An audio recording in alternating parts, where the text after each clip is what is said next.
Okay, it is happening. Where did Offer go? And now I wait. Hello, Gab. Welcome.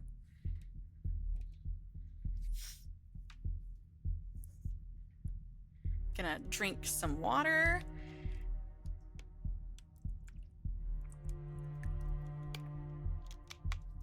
And just wait. Oh, I should probably start my little timer on my phone. I absolutely hate this part of every stream. Just starting and sitting here and waiting and trying to think of things to say because it feels weird to sit here in complete silence. Hello, Pink. I have so many problematic faves. Well, I mean, there's so many cops, you know, in the bunch, so that's already a good head start. Then we end up with characters like you know, Reira from Nana. You have Hisoka. I mean, there's others. There's plenty of others. Hello, Fusion. All you need to know to understand, because we're in the middle of Rio's, so all you need to know is that Natsume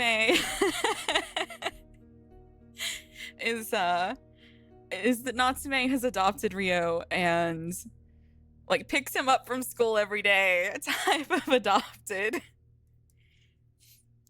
So you can figure it out from there. Natsume also got his ass beat. Class traitor? Maybe. I mean, I also like Byakuya Togami, so that's extra class traitory. Chesed in Library of Ruina, also just a rich guy who feels real bad for poor people, and that's how he ended up where he is. I did watch 2 different One Piece specials, though. You could have mentioned that you got halfway through another route when I said I didn't think the last VOD would matter. Oh. I didn't consider that, Fusion. I think it'll be fine. Then that means that you know, it'll be fine. It'll be fine.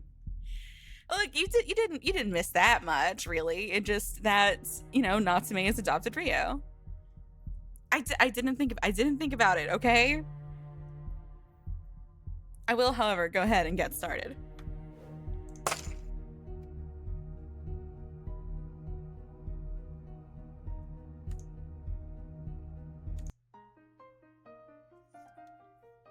Spoken like a true older brother. What were you doing all this time? Nothing. So, were you watching TV or something? No. I was just sitting around. I've been at it for 8 hours now. Just, okay. Fine. I did? Thank goodness. Hello, Sans. MR Waffles 6969 just resubscribed for 30 months. Hi Dorney. Bark bark bark bark bark. 2.5 years is crazy. Jesus Christ. Time never stops. It just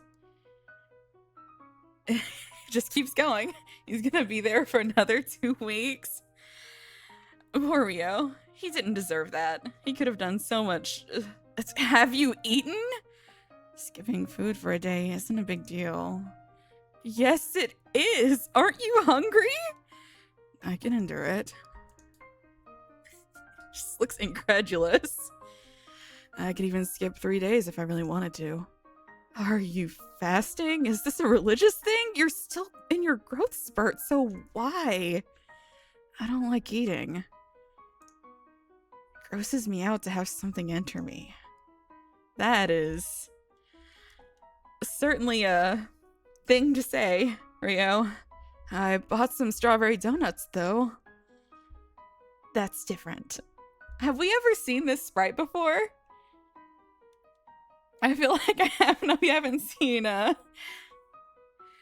It does sound, it sounds a little concerning, doesn't it, Fusion? That's not like a normal thing to say. I cracked a smile as Kikuchi Ryo's eyes lit up. I'll do it. I'll cook some food for you. Huh? He looked at me with his cheeks full of donut. I'm quite the cook, you know. I'll whip up something so good it'll make you forget you ever had a fear of food. Kikuchi made a face like he had just swallowed something bitter. How rude. Just watch me. There, done. How do you say that? Someone tell me how to say that. The donut sprite had inspiration, probably trauma related, but like that speaks to how foreign that perspective is to me. Yeah. Chicken, what? Velatine, probably? With seasonal veggies and salmon and... I don't know all these words. This seems French. Where's RC?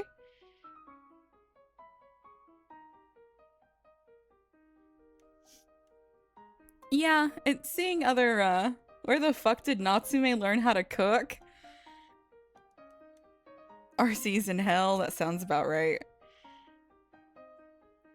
Yeah, sometimes it's good to just give yourself some perspective about your own life. Unfortunately for me, I find every single route in every single character here very relatable in some aspect. Probably why my brain latched onto this game so hard. I'm with you, Rio. Papa, what? He looked at me with a suspicious expression. I was about to repeat myself, but he stopped me. You're gonna charge me for this, aren't you? I'm not touching it then. Do I look like some kind of shady scam artist to you? Oh, fine. Guess I'll try it. Thanks for the food. You're welcome. Cleaned your plate, huh? Well, you went and made it for me, so, you know. And did you like it? Yeah. You did. I'm so glad. I can make more for you some other time if you want. Sure, that'd be nice. Kikuchi Ryo, after this, I'm home! Did you really have to be home? He still has internet access somehow. A man arrives at the doctor's office. Doctor, I need your help. I have a memory problem. After 1 minute, I forget about everything. Since when do you have this problem? What problem? It's like Jailhouse Rock in part 6. The pleasant mood vanished in an instant. I could tell the voice had sent a chill down Kikuchi Ryo's spine. His eyes opened wide. Kikuchi Ryo, is that... You have to leave. Now. Huh? I brought your shoes here. What? Wait, shouldn't I leave through the front door? Go this way. He pointed at the window. Are you serious? Ryo, you home? Just go already. Looking visibly panicked, he ended up basically pushing me out through the window. Hey, Kikuchi Ryo! It's always inside voice, Natsume. Natsume, use your magical himbo powers to save everyone. He's working on it. Before I could finish, the window had closed. His mother had come home. And he knew I wanted to say something to her. Despite that, Jeez, he didn't have to throw me out into the cold like that when he probably did. Bothered by the cold gravel under my socks, I hastily slipped on my shoes. I told you, didn't I? I told you to leave Kikuchi Ryo alone. Come on, dude, you're being unreasonable. Unreasonable? Look who's talking. You're the ones who tried to ambush me. I'm merely acting in self-defense. After putting away my mace and police-grade stun gun, I left the back alley. Okay, Natsume. Just a casual stroll to school, assaulting people. Classic Natsume. Ryo, don't you realize he's a magical himbo? He'd make such a good impression she'd combust from seeing a well-adjusted adult. We can only hope.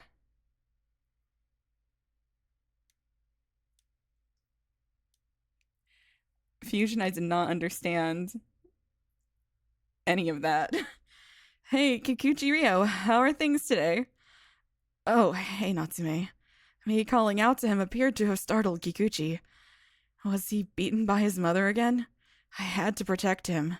Let's go. I swore I'd use my powers as an adult to protect him. He was, after all, my personal hero. I know a place near my house that sells some great cakes. They might have donuts too. Would you like gloves? Huh? Your gloves are dirty. Oh, you're right, they are. I didn't notice. Kikuchi Ryo glared at me. What were you doing before you came here? Who knows? I'm not sure myself. You're just dodging the question. I made a grin and acted like it was nothing. More importantly, about that cake shop, I think Midori would like it a lot. Are your hands hurt? Let me treat the... There's no need. I'm fine. Natsume. You don't have to worry about me. I didn't care what happened to my body. There was only one thing I wanted to protect. As long as you're happy, it's all good. I mean, it's technically not his body, really, so he can do whatever he wants. Like the last dialogue box froze at aft. Huh, is it, like, working now? I would imagine so, right? I felt a dense red cloud gather behind me. Had Kikuchi Ryo noticed? I'm going. Why? It doesn't matter. Just don't follow me. He was going to the back alley where I just warned those delinquents. If some of them were still around, they might attack him. Kiku! I reached out for the back of his hand to stop him. But he pulled himself away like a startled cat. Sorry. Stop following me. Huh? Why would he make such a sad face? That's enough. Stop waiting for me outside school and stop walking after me. I couldn't do that. If I did, MAMIYA would ruin everything. I'm not meeting you ever again. Why would he say something like that? He had no idea just how worried I was about him. You reek of blood. I know he's supposed to be dead, but there was a time when I thought that you might have been Natsume. But now I know it was just me overthinking it. You're nothing like him. That sentence made the blood rush to my head. Next thing I knew, I was grabbing him by the shoulders. Hello, little gay people in my computer. Hello, Poyo. How am I different? How am I so goddamn different from Natsume? I tightened my grip. Kikuchi Ryo didn't so much as blink, which only ended up fanning my agitation. The other hand coiled around his neck. Natsume! You can't just abuse children, Natsume! My leather gloves dug into his soft, youthful skin. How? Kikuchi Ryo, can't you figure it out on your own? What a shame. Kikuchi Ryo closed his eyes and used his free hand to punch me in the left cheek. It threw me off balance, but I was able to stay on my feet. Despite being held by the neck, he was moving like he always did. I'd always seen him as a proud wolf, but this made him look like a reptile without any sense of pain. I feel like I finally accepted it. Natsume is dead. He then turned around and left. The idea that I disappointed him devastated me. Why? I was just trying to protect you. Why can't you see that? Oh, did you get into another fight, Ryo? Shut up, it's got nothing to do with you. I do believe you did the right thing back there. Getting involved with him will only get you in trouble. What makes you think that? Well, he doesn't think much of violence at all. You saw those cold eyes of his, didn't you? That tongue sticking out from between his thin lips. It was the red of a person without a heart. Don't act like you. Oh, I do know. I am your dad, after all. The only one who understands you.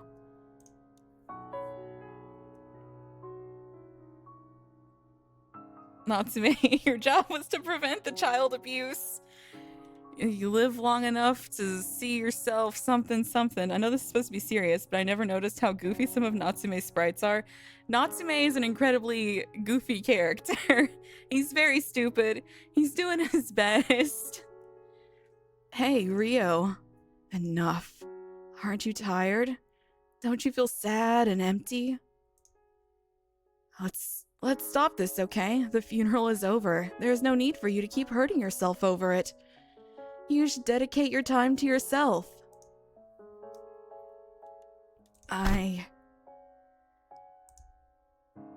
Kikuchi, you damn... What were you gonna say, man? Looks like I really can't escape this side of me, no matter how hard I try. That guy. It was morning a few days later. I was waiting for Kikuchi Rio in front of his house. It's been a while. He tried to ignore my greeting, so I grabbed his arm. You can't keep doing that, Natsume! Let me go. I have no business with... You fought again, didn't you? It doesn't concern... It does. It doesn't. Yes, it does. I'm your fan. My what? You're a fan, so I want you to stop doing things that only bring you sadness. I can't. I'm not the kind of person who deserves to have fans. I can't stop being violent. He spoke in a slow, measured tone, but his voice was trembling, almost like he was confessing something he'd sworn to keep bottled up forever. It's fine. It's fine if you're violent with me. Huh? Dear God, Natsume. If you can't overcome your violent urges, just direct them at me instead. That makes no sense. Why? If you get violent with me, no one will come to retaliate, unlike with those delinquents. That's true, but why do you have to be the one to get hurt? Well, I do intend to fight back. Oh my God, you can't keep fighting all your friends, Natsume! So, has it just been a consistent feature that Natsume took on the worst aspects of the route character? I didn't notice it during Mina's route, but then again, I was busy thinking of shipping that stream. Fair, very valid. This reads like the beginning of a shonen. It really does. I cracked a smile. Kikuchi Rio was at a loss for words. I never said it'd be one-sided, did I? You're completely out of your mind, you know that. I'll take that as a compliment. When we then exchanged, oh my God, a good laugh. It was an unusual solution well suited for warped, bloody characters like us. The two of us walked through Tokyo streets. At an intersection, we stopped and waited for the signal to change.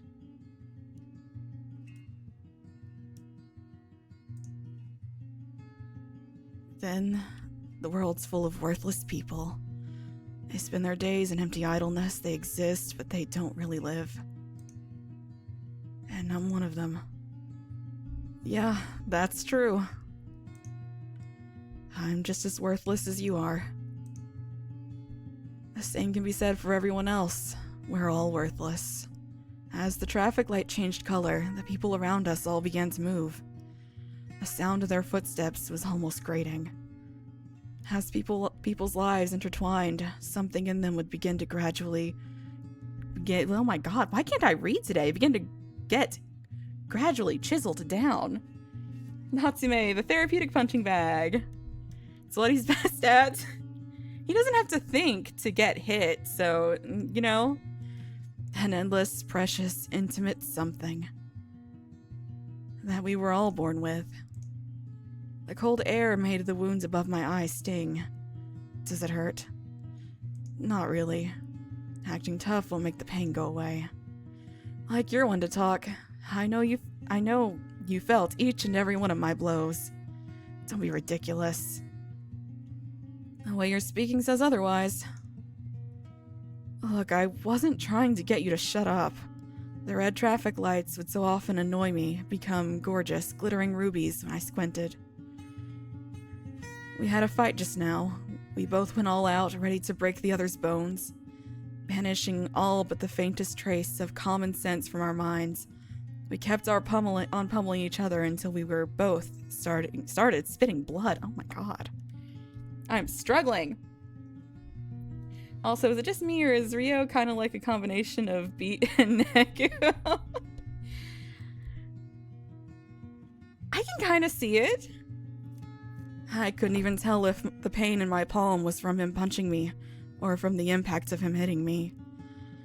The pain Kikuchi Rio gave me, and the pain I gave Kikuchi Rio, they all melted into one within me. And this hurts like hell. Same here. The white breaths of air we exhaled dispersed between the high-rise buildings. I gently looked at Kikuchi Rio's smiling face. In those eyes of his, I saw the ferocity we were all born with. Something that's been with us for millennia.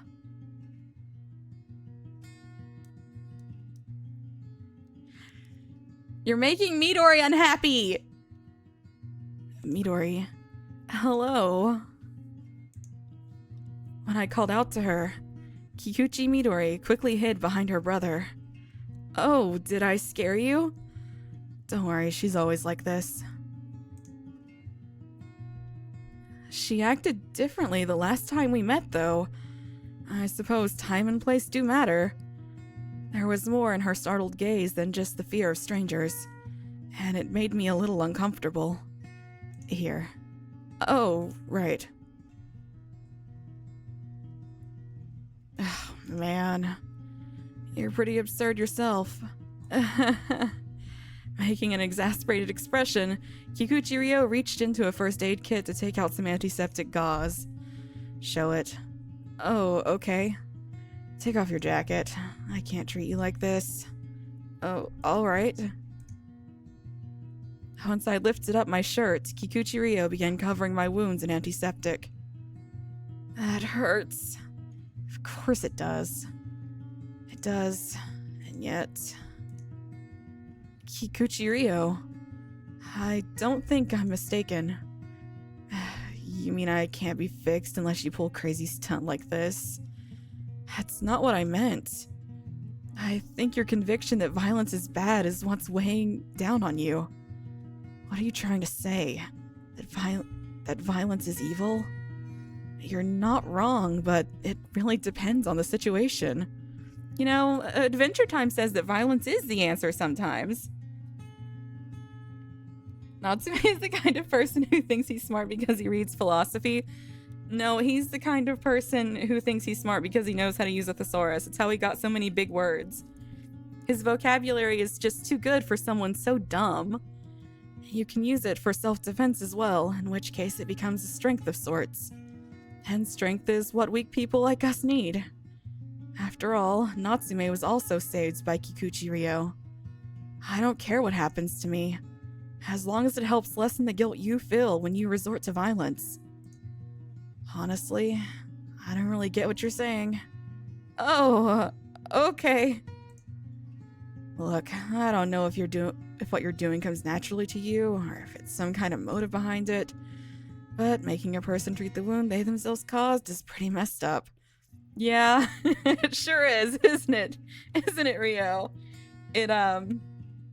Yeah, yep, Natsume, yep.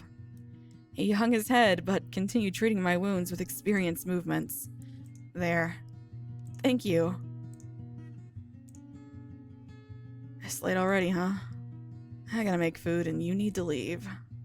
Oh, maybe I could... No. Just go already. Sorry. Despite the awkward goodbye, I felt that Kikuchi Rio became more open with me after that day. There's no end to this! Come on, don't say that. The year is about to change and we're making progress. We're close.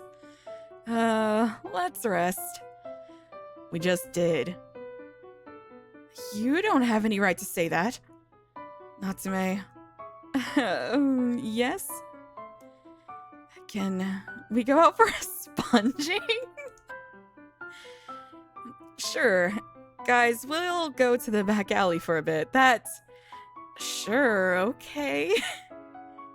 What's a sponging? Boom, blam, pow! I watch One Piece, and there, violence is always the answer. Is there nuance? Yes. Is the realistic nuance removed? Also, yes. And I think it's important that we all recognize that violence is also fun. We're back. Yep. Why are you covered in bruises, Natsume? What happened? Well, you know, this and that. Wait, Rio's not looking too hot either. You think so? You're probably just imagining it. More importantly, what happened in the year 1787?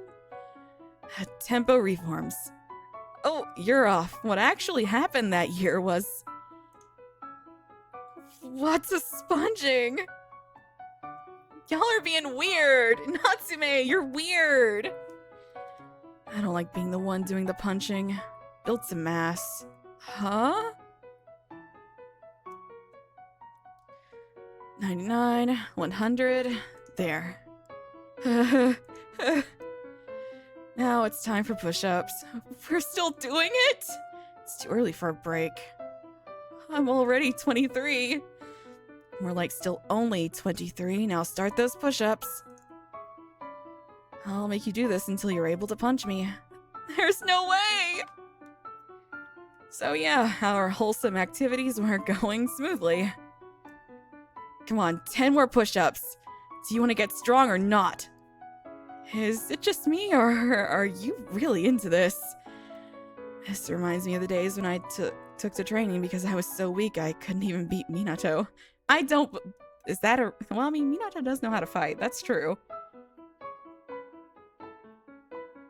Got the gay Avengers here. Does Natsume tutor him while they fight? Is that sponging?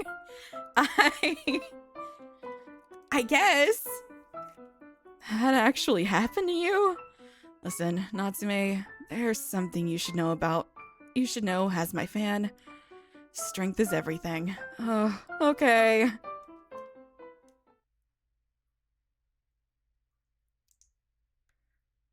I'm so snotty and pitiful. My face is all relaxed. I wonder if the sponging's working on me too. Rio?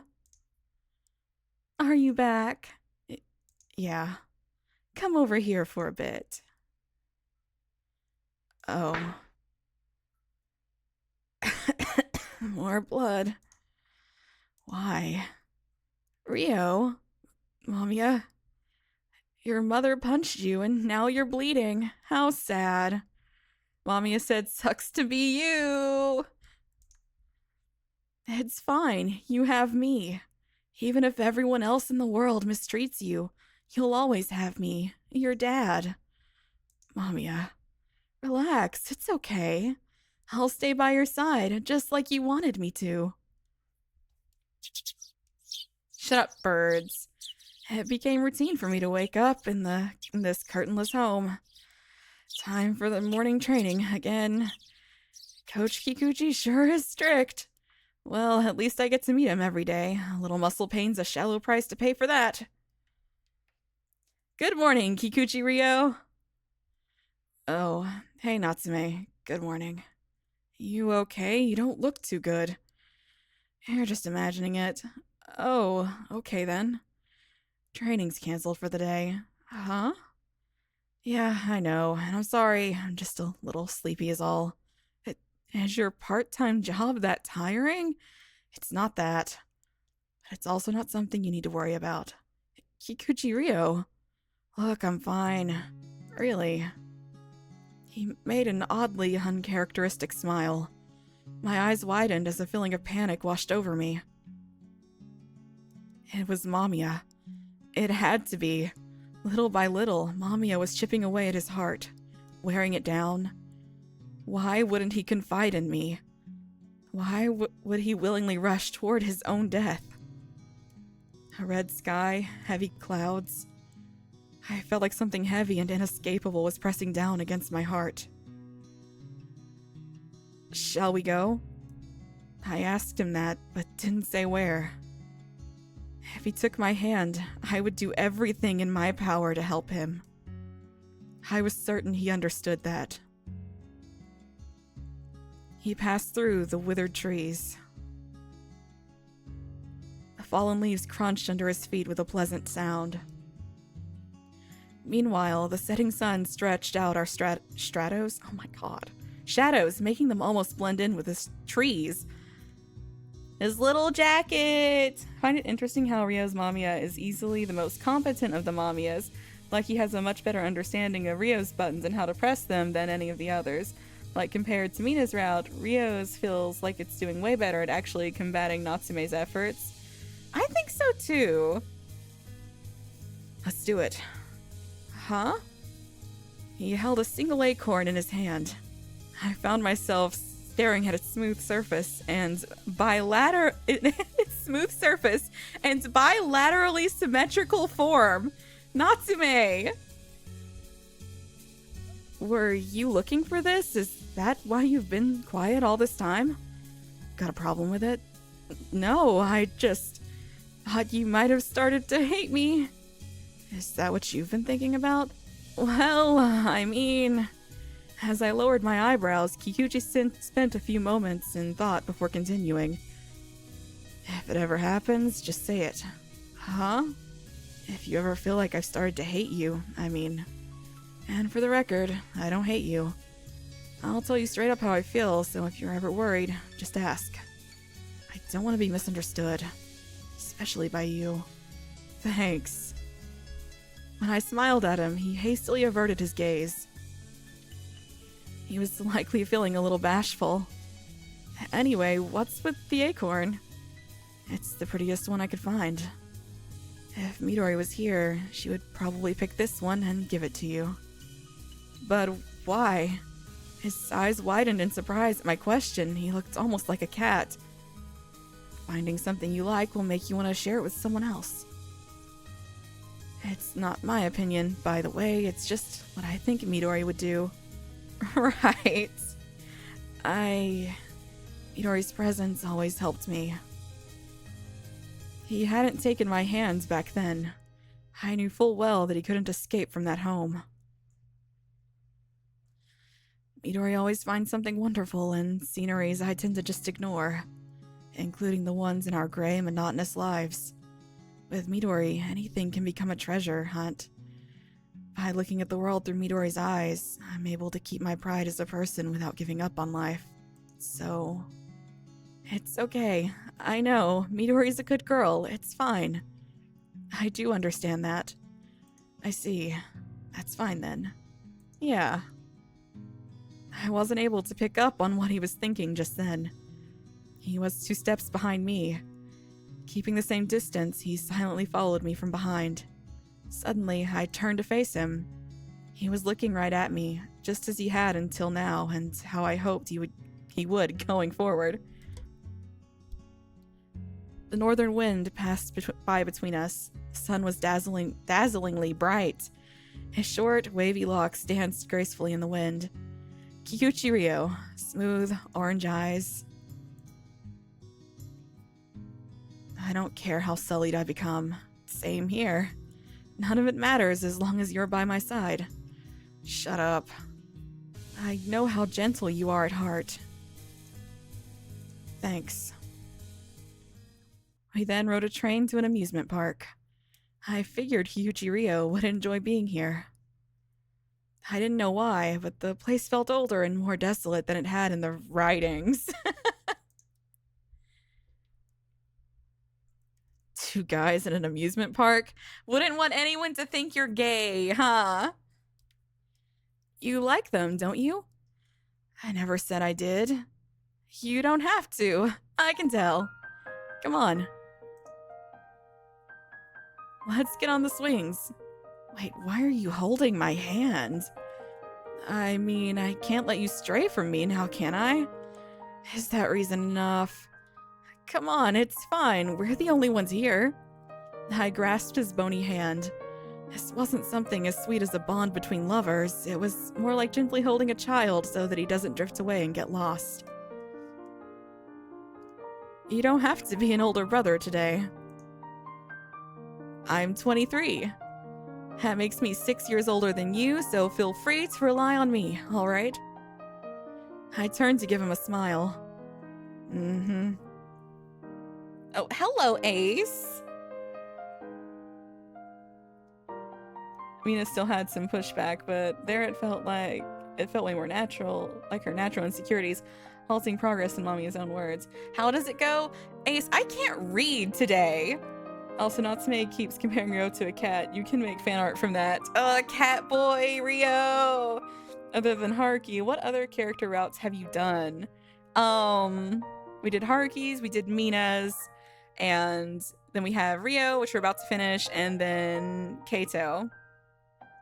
But, you know, there's also the other half of their routes, which are, you know, if you haven't watched those, you might as well put yourself through the trauma. I haven't yet, Ace. I have quite a few things in the palm of my hand that people have sent me that I need to watch or listen to, and I just haven't done it because I get distracted by stupid things when I could be doing literally anything else, but that's just... Anyway, I keep drawing Library of Ruina fan art. As his cheeks flushed red, he gingerly clasped my hand. I was surprised by how little resistance he displayed. There. Let's go there next. Let's do the free fall again. Oh, he's having fun! Look at his cute little face. Just how many more times are we gonna do this? With us being the only ones here, we could go on as many rides as we wanted. Still, Kikuchi-ryo, we're riding way too many screamers. That's because I like them. You didn't strike me as the type that would. Well, I couldn't exactly ride them with Midori around, you know. Oh, I suppose that's true. You're the one who said that I don't have to be an older brother now. That's why I'm letting you spoil me. Right. Huh. Did that mean things were actually going well? Kikuchi-ryo's adorably honest nature helped me handle the free fall until the eighth time. After that, though, I can't take this anymore. Hey, are you okay? Yeah, at least I want to believe I am, but... Okay, stay put and rest here. I'll go get you something to drink. Thanks. Ruina player. Watch the Diavolo vid first. Winky face. Look. I took off my tight coat and sat down on a bench, hoping it would help alleviate some of the nausea. There's no one else around. It seemed a bit more lively when I saw it in writing. Oh, a balloon. I don't trust balloons in this game. I started following it with my eyes. There was no way of knowing where a balloon would end up after it had been let go. It would simply vanish into the distant sky. You let go of Rio's hand. The voice from behind me sent a chill down my spine. A fierce gust of wind sent the balloons dancing through the air. Beyond them, I spotted an all-too-familiar figure. A yellow sky, a faintly golden hue, a deserted amusement park, youth brimming with desire. Welcome to my domain. MAMIYA. An amusement park? How very thoughtful of you. It is, after all, a place filled with the dreams of children.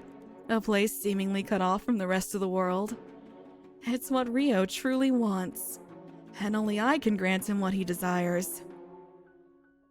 You're wrong. The only thing you can grant him is death, and that's not what he wants. Oh? And what do you really know about him?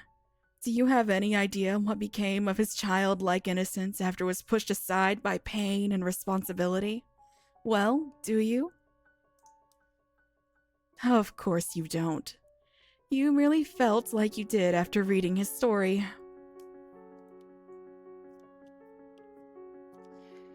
Oh no, he has the Dojima fit. Keep him away from the children, he'll neglect them. Are those other sides the bad endings of this game? So it's Poyo, it's really complicated, and I actually don't know if I can say anything about it without spoiling stuff, so I'm not going to. Anyway, art's so pretty. Well, yeah. It can be difficult to live with someone who's led a different life and holds different values. But it might indeed feel easier to just talk to your own imagination. That way, you'll only ever hear what you want to hear. However, even with all its pain and hardships, I still believe that forming connections with other people is something to be cherished. If you were all alone in this world, you wouldn't have anyone to share your joys or worries with. You just end up getting crushed under the weight of your own emotions. The road may be fraught with obstacles, but I do think we must try to live side by side with our fellow man. That's just something you have to accept if you're to live in this world. I see. We may eventually become nothing more than memories. We cannot betray those who need us. When they seek us out, we want to show them kindness. It's to make up for all the suffering they had to endure at the hands of those who possess physical bodies. If only I had my own body, I could make them so much happier. Interesting. Interesting.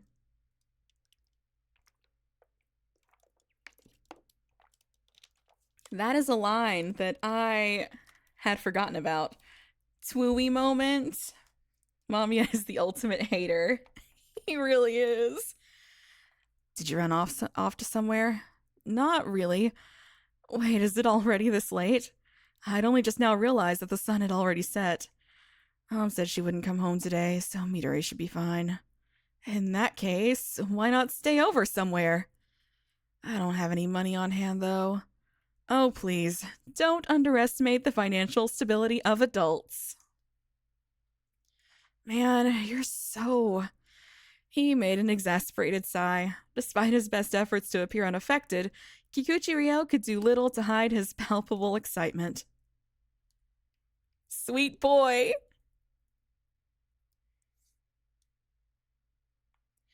Are you implying that MAMIYA as a character has nuance in this game? I'm shocked. The well-written game being well-written?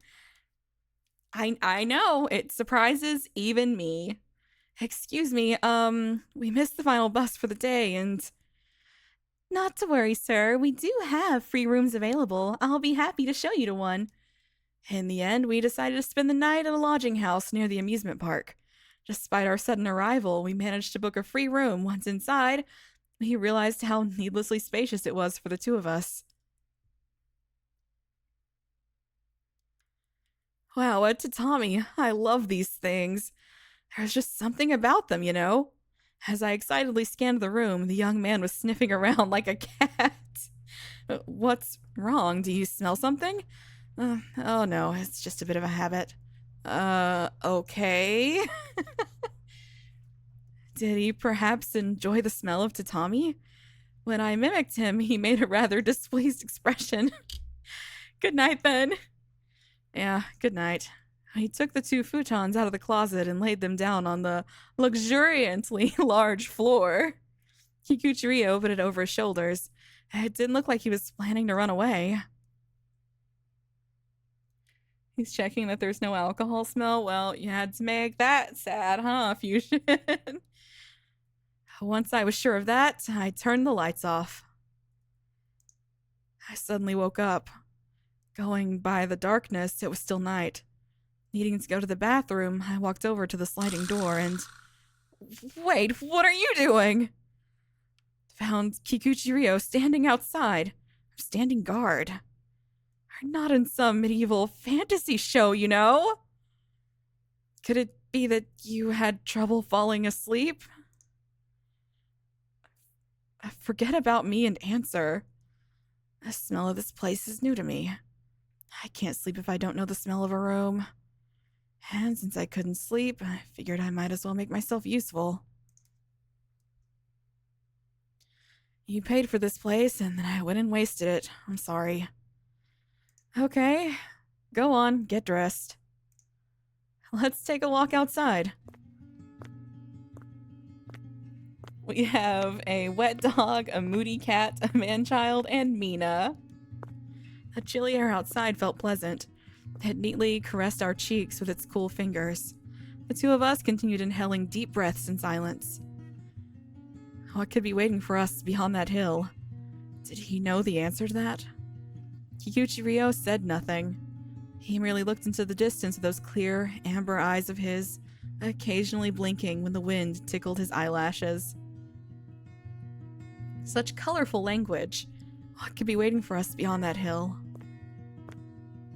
Are you tired? Not really. I see. We just kept walking. We had no idea what awaited us. It could have been a terrifying monster that would swallow both of us whole. Or it could have been a dark, endlessly stretching desert. Regardless, we had no choice but to press on. We ate the warm soup we'd bought at a vending machine we'd passed by. Relief washed over me in waves. It's good. Kikuchi Ryo was still not saying anything, but when I looked at him and the pale white breaths he exhaled, he did seem somewhat at peace. At school, you always reminded me of a caged bird. You do nothing but gaze out through the window.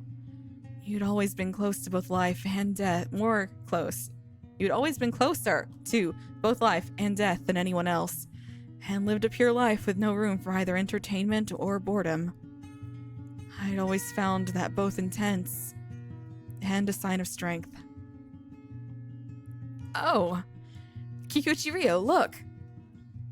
A star shone bright up in the sky, almost as if to compete with the dark clouds. Look at them! Aren't they sweet? You shine as fiercely as the first star in the sky. You don't blend in with the other stars, though. You're too dazzling for that. You burn as bright and strong as your life allows. And that's why I know that you'll be able to bear whatever burden you're carrying right now. You're strong, and you know the makings of a proud, resolute heart. But there's something I want you to always remember. You're never alone. It might be difficult for you to say it to someone like me, though, especially considering the ideals you hold yourself to. But mankind is more fragile than anyone realizes. If you feel like you're about to buckle under the pressure, share your pain with someone else. Let them in. They won't be bothered. So have the courage to rely on others. I know it might be difficult at first, but there's no reason to worry. People are more accepting than you think. And why is it so bad if they're not? Your moment of weakness, as well as your uglier sides, they're just as much a part of you as your strength and tenacity. Literally twooey. Hello, Peg! Welcome! They all make up who you are, so don't let your ideals crush you. And when you open up about your pain to someone, make sure to accept their sadness when they share their grief with you. It might not happen right then and there, but sometime later down the road. And you might feel a little awkward about it, but don't forget your own pain. Treasure yourself and those around you. I want you to be thankful for the miracle of being born into this world. Like, all Ryo needed was to play Tui, and he'd have been fixed ages ago. I mean, good art can certainly have that impact on you. You're becoming Novelle with all these connections. Let Fusion have this, Poyo. He's earned it. I see. I love that. Just Natsume pours his little heart out, and Ryo's like, I see. I didn't know if he was able to sleep peacefully back at the lodging house. Even so, as I waited for the morning sun, I hoped that he was at least a little bit at ease. Sadly, the path leading home from the lodging house was darkened by cloudy skies. Here. What is this? A balloon, as you can clearly see. I'll take it. Oh? What? I'm surprised by how honest you're being. I've always wanted one. I knew it would get in the way, but I've always wanted to grab a balloon on my way from the amusement park. I see. Rio, I'm simply where your happiness is. All I wanted was to be your dad. Have a balloon. It's a little something to protect you on your way back home. It may end up deflating by tomorrow, but it will protect the child in you until you get home. Treasure it and make sure it doesn't fly away. Goodbye, MAMIYA. Goodbye. Kikuchi Rio didn't turn around.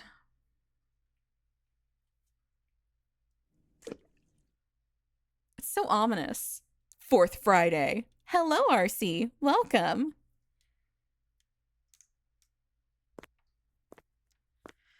Tokyo, during the year in which the world was prophesied to end. The fourth Friday of the final month of the year. With Natsume's memorial mass over, all the participants went to visit his grave. Kikuchi Rio stood in front of the church, his eyes gleaming with a fiery hue. Are you okay? What do you mean? Well, you kinda look like you haven't slept much recently. How could you tell? I just could. I was actually so nervous I couldn't get a wink of sleep. You couldn't tell by the way you're standing. Although, I did use the time to think things through. I see. The young man pressed his lips tightly together. That brief glimpse of innocence, so fitting for someone his age, put my heart at ease. Let's go visit Natsume's grave. Okay. The public cemetery was in an open area some distance away from the church. Various graves were lined up in a clouded area sprinkled in green. We stopped in front of one. It was just like all the others, lacking any distinguishing features. And it belonged to Natsume Soichiro. In other words, me. A strong gust of wind blew past us. Even so, Kikuchi Rio stood tall and resolute before the grave, showing no hint of fear. The accessory he chose to give Natsume was a ballpoint pen. Is this a ballpoint pen? Yeah.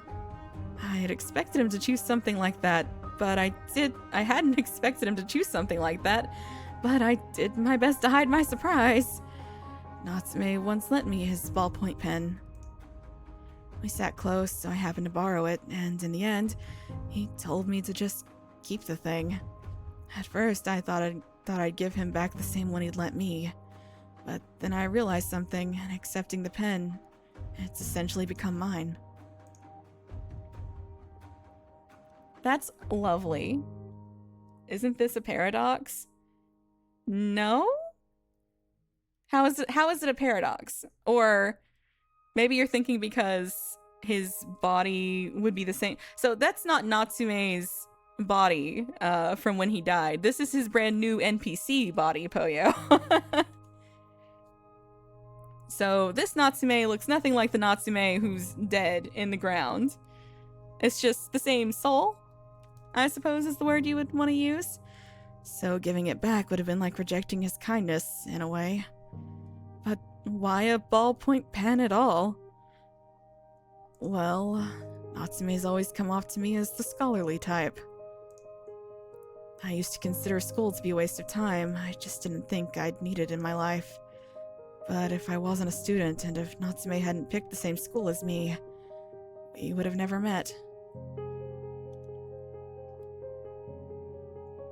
I don't know, Pink. You blessed my DMs? Sans... Should I be worried? They just very canonically have the exact same first and last name. So Poyo, there was a whole scene about that, and Suo Kato came in clutch for Natsume because he is equally stupid. So you'd have to go back in the VODs a little bit to see those antics, but it was very funny. No worrying, it's nothing dangerous. Okay, all right. Let me take a look. Natsume's brain cell wasn't working on that day. Gab, has it ever worked? Has the brain cell ever activated?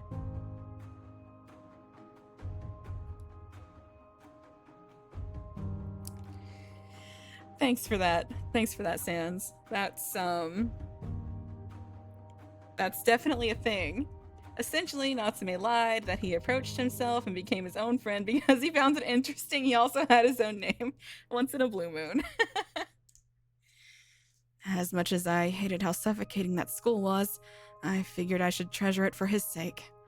His pen may not be much compared to the one he used, but I kept thinking about how great it'd be if I could return the kindness he showed me. I wasn't able to give back anything. Rio's so sweet. I love this kid. Why can't he just deserves to be happy. He deserves the world, please. That's not true. Kikuchi Ryo shook his head. From now on, I want to pass on to others what he gave me. I'll treat those who had always looked out for me with kindness and warmth. I want to brighten their lives the same way Natsume brightened mine. You were the one who taught me that I still had the capacity for such things. Oh, my little heart. Natsume self-cessed out. Dear God. For a brief moment, I felt like Kikuchi Ryo made the faintest of smiles.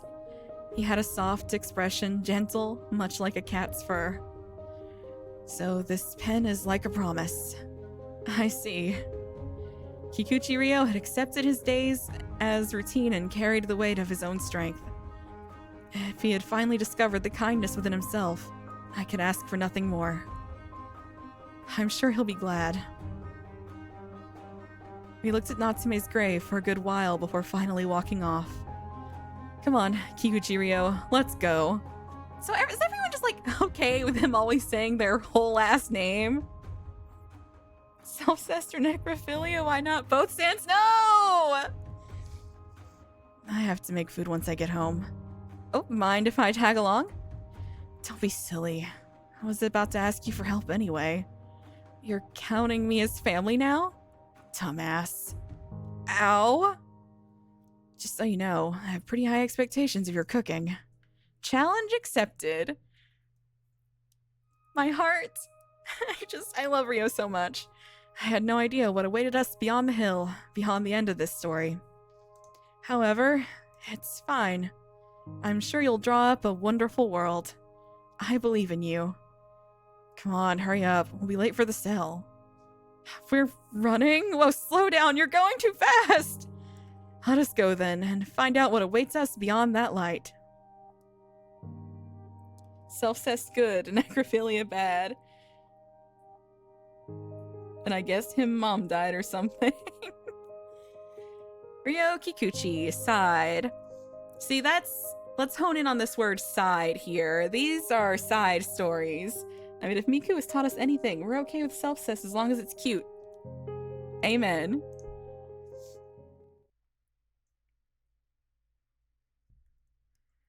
Are you sure?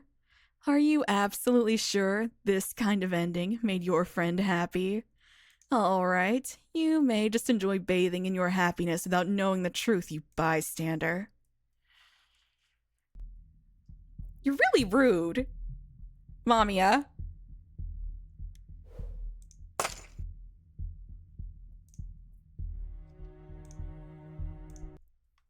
At the edge of my vision, I saw a tall, calming silhouette. Is that how we describe him?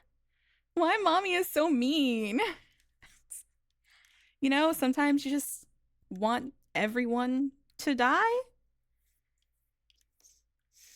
Although I wonder if... I don't know. I want to know more about Mamiya. That's it for today. Let's meet next Friday. As the shadows grew longer, I started on my way back. Suddenly, I noticed there was another, longer shadow behind me. What is it, Suo? There was something I wanted to ask you, so I went and followed you. He says, Wasn't that just adorable? What did he want? Sure, ask away. I want to know more about you. How did you get to know Natsume? What was your relationship like? What kind of person was he in your eyes? Slow down. I can't answer that many questions at once. I was met with a barrage of inquiries. Natsume, put down the thesaurus. Suho Kato suddenly took some distance between us and pulled himself together. I'm sorry. It's fine. You're just that curious about Natsume, huh? Yes, I mean, I never saw him with other people, you know? That stung. Kato said, man had no friends. This might sound rude, but I'm actually surprised he had 4 other friends besides me. That stung even harder. I see. I was so very surprised. I thought about it many times after the funeral, but I couldn't imagine him talking to any other people. Gonna make Natsume cry. Oh look, dumbass meet dumbass. I get stray puppy vibes from Kato. So, how exactly did he act around you? Did he treat you any differently compared to me? Did he smile for everyone like he did for me? Oh, there's that. There's that possessiveness. What kind of person was he to you, Suo? That question made him beam. He was like a nice older brother. We were neighbors, so we hung out a lot. And as we got older, I began to see him less and less often. I really wonder what he was like in school. Was he an honor student? The student council president, maybe? Everyone's like, oh, he's so smart. He was dealing blow after blow to my ego without even realizing it. Sorry, Suo Kato. I actually didn't stand out at all as a student. In fact, some people had even compared me to air itself. Please keep the image you have of me in your head. Yeah. As I gave my silent prayer, he seemed to realize something. I want to be a detective too. Huh? Natsume, I want you to take me as your assistant. My what? If I learn the tricks of a detective, I might be able to investigate these things on my own. And I wouldn't have any regrets like I did with Natsume. Suo. Also, the others are also mysterious. It's like they're hiding something. There's the paranoia. No, don't do blow. I just got here and that's what I heard. Now, who will be the most dumbass? It is a bit of a dumbass competition, isn't it? You mean the other 3? That's what you think about them? Remember the day we were looking around for them? I do. Weren't we on the exact same page all the time? I guess we were. See, having an assistant might actually help. As Suo Kato tilted his head to the side, I spent a few moments pondering what he'd just said. An assistant to a detective. Do you perhaps have any medical knowledge? What? Oh, forget I said that. I'm just messing with you. Embarrassed by my own childishness, I waved my hand to deflect his question. There was no need to overthink it. To him, this was merely an experience he would find new and refreshing. Nothing more. Okay, I hereby dub you my temporary assistant. Wow, really? I'm not sure how to feel about temporary, though. You need proper training to be a detective. I see, that's true. I'll be looking forward to your tutelage, Natsume. The dumb assery will either clash and cancel each other out or converge and cause the moron apocalypse. I think Natsume will be the smart one compared to Kato. That's to be seen.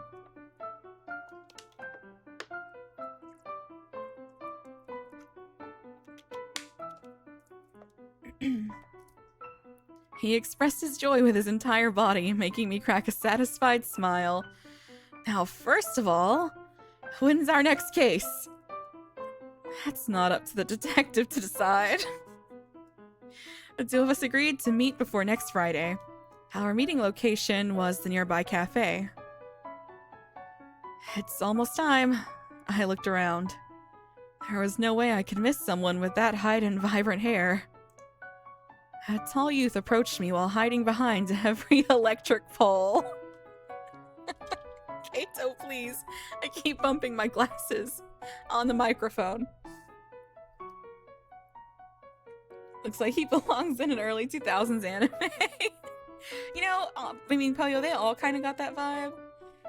You forgot the third possibility, Gab. Rather than cancel each other out, they could cause each other to become smart in some kind of freak accident.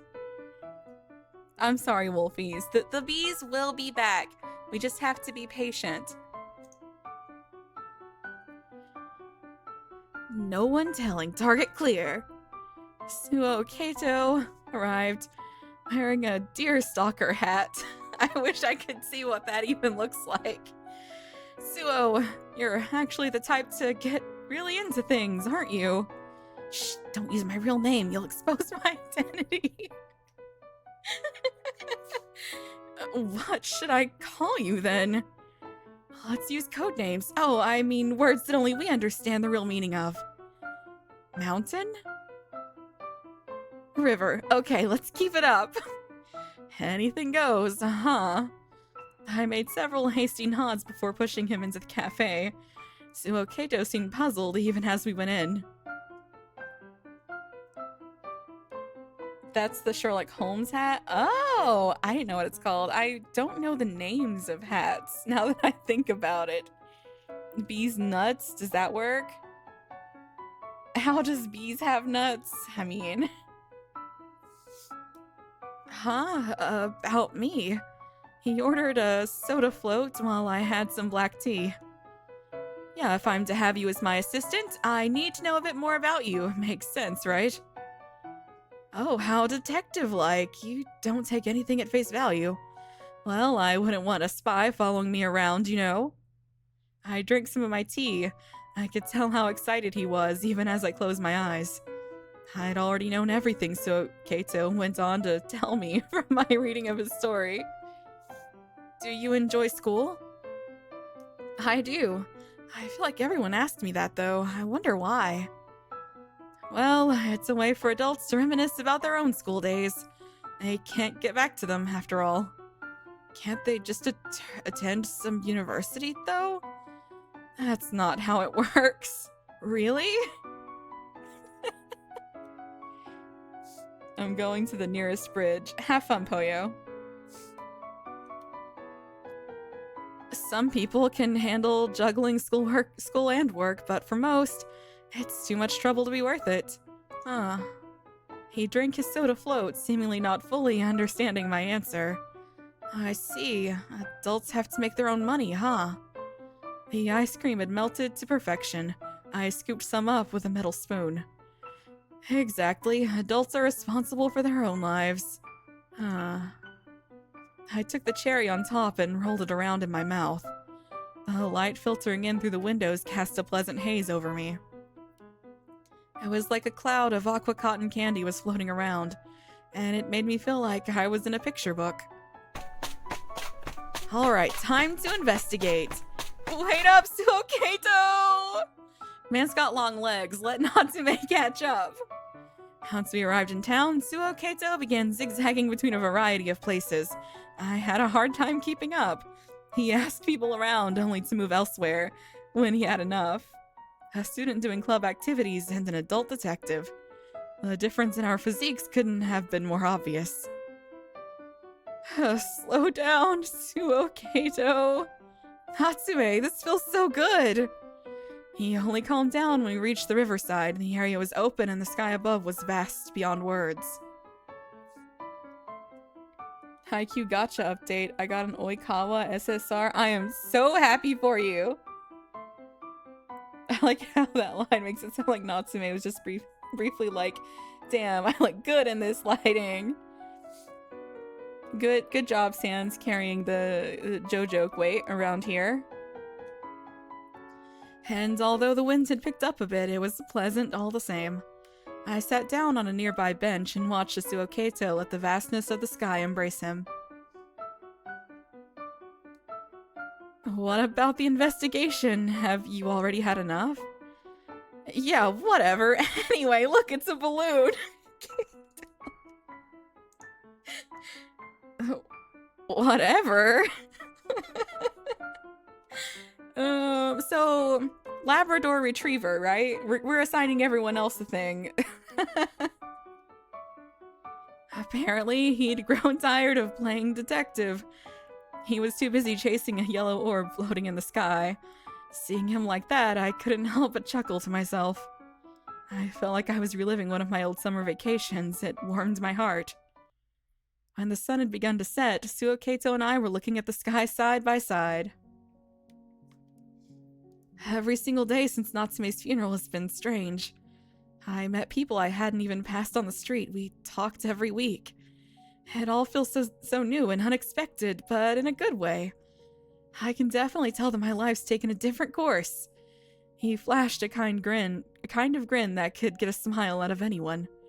You're an adult, but you don't seem like one. Same with Morichika. I actually quite like the group you've made. You're adults, but you're still so full of life. Kato's sitting here like, damn, I guess my life ends at 20. You think? I don't know. It's a giraffe. I feel like just some type of dog does not do him justice. He looked at me with a gaze full of yearning and excitement. It made me feel a little awkward. At the same time, though, he was so dazzling that I found myself wanting to live up to his expectations. The world is replete with wonderful things to discover even after you've become an adult. More freedom than you have now, many new experiences to enjoy. It was all just conjecture on my part. After all, I'd only lived up until my high school years. Even so, in my current state, I appeared as a fully grown adult to him. I spoke as though trying to remember with my body. You too will become an adult one day. That's true. I'll be an adult. The wind had yet to die down.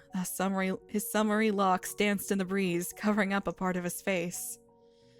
New things to enjoy. I can't wait. His joyful response filled me with relief. Natsume, a gust of wind passed us. Can we meet again? Of course.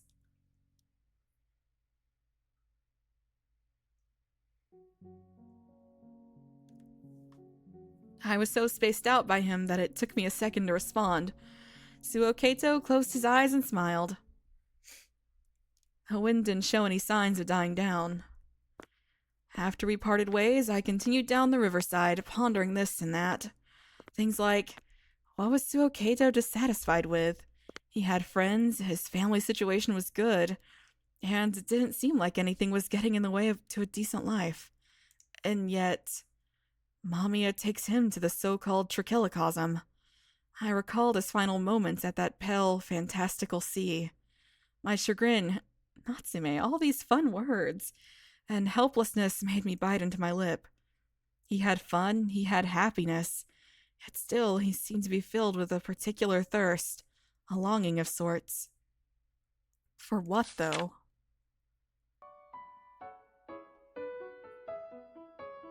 Good morning, Natsume. Morning. What's that? I pointed at Suokato's chest, causing him to sound a bashful chuckle. Neighborhood children were having a fundraiser at the station, and I always make sure to chip in every time I pass by. There was a simple red feather brooch on his chest. On the bright side, I got extra nuggets out of it. Shout out to how the McDonald's app double charged my order earlier. Luckily, I called the support line, and within a minute, the representatives realized something was up. You know, sometimes something going wrong, it works out in your favor. Like the other day, we ordered something from DoorDash, and what showed up was not our food, but instead a whole-ass watermelon. So then I got my food and also a free watermelon. I was doing great. I felt like it had been a while since I last saw one. But it might have been that I just hadn't been paying attention. Were they the same? Were they something that you could only expect of a good-natured citizen like him? I have many more of these at home. It suits you well. Thanks. The red mark on his chest swayed. He suggested that we investigate the places Natsume used to frequent. It wasn't a big deal, we would just be walking around. We were now waiting for a train. The tall boy behind me waited patiently enough, yet his eyes were positively beaming. I could only hope that he would find at least a little bit of joy today. As I looked at him, oh my god.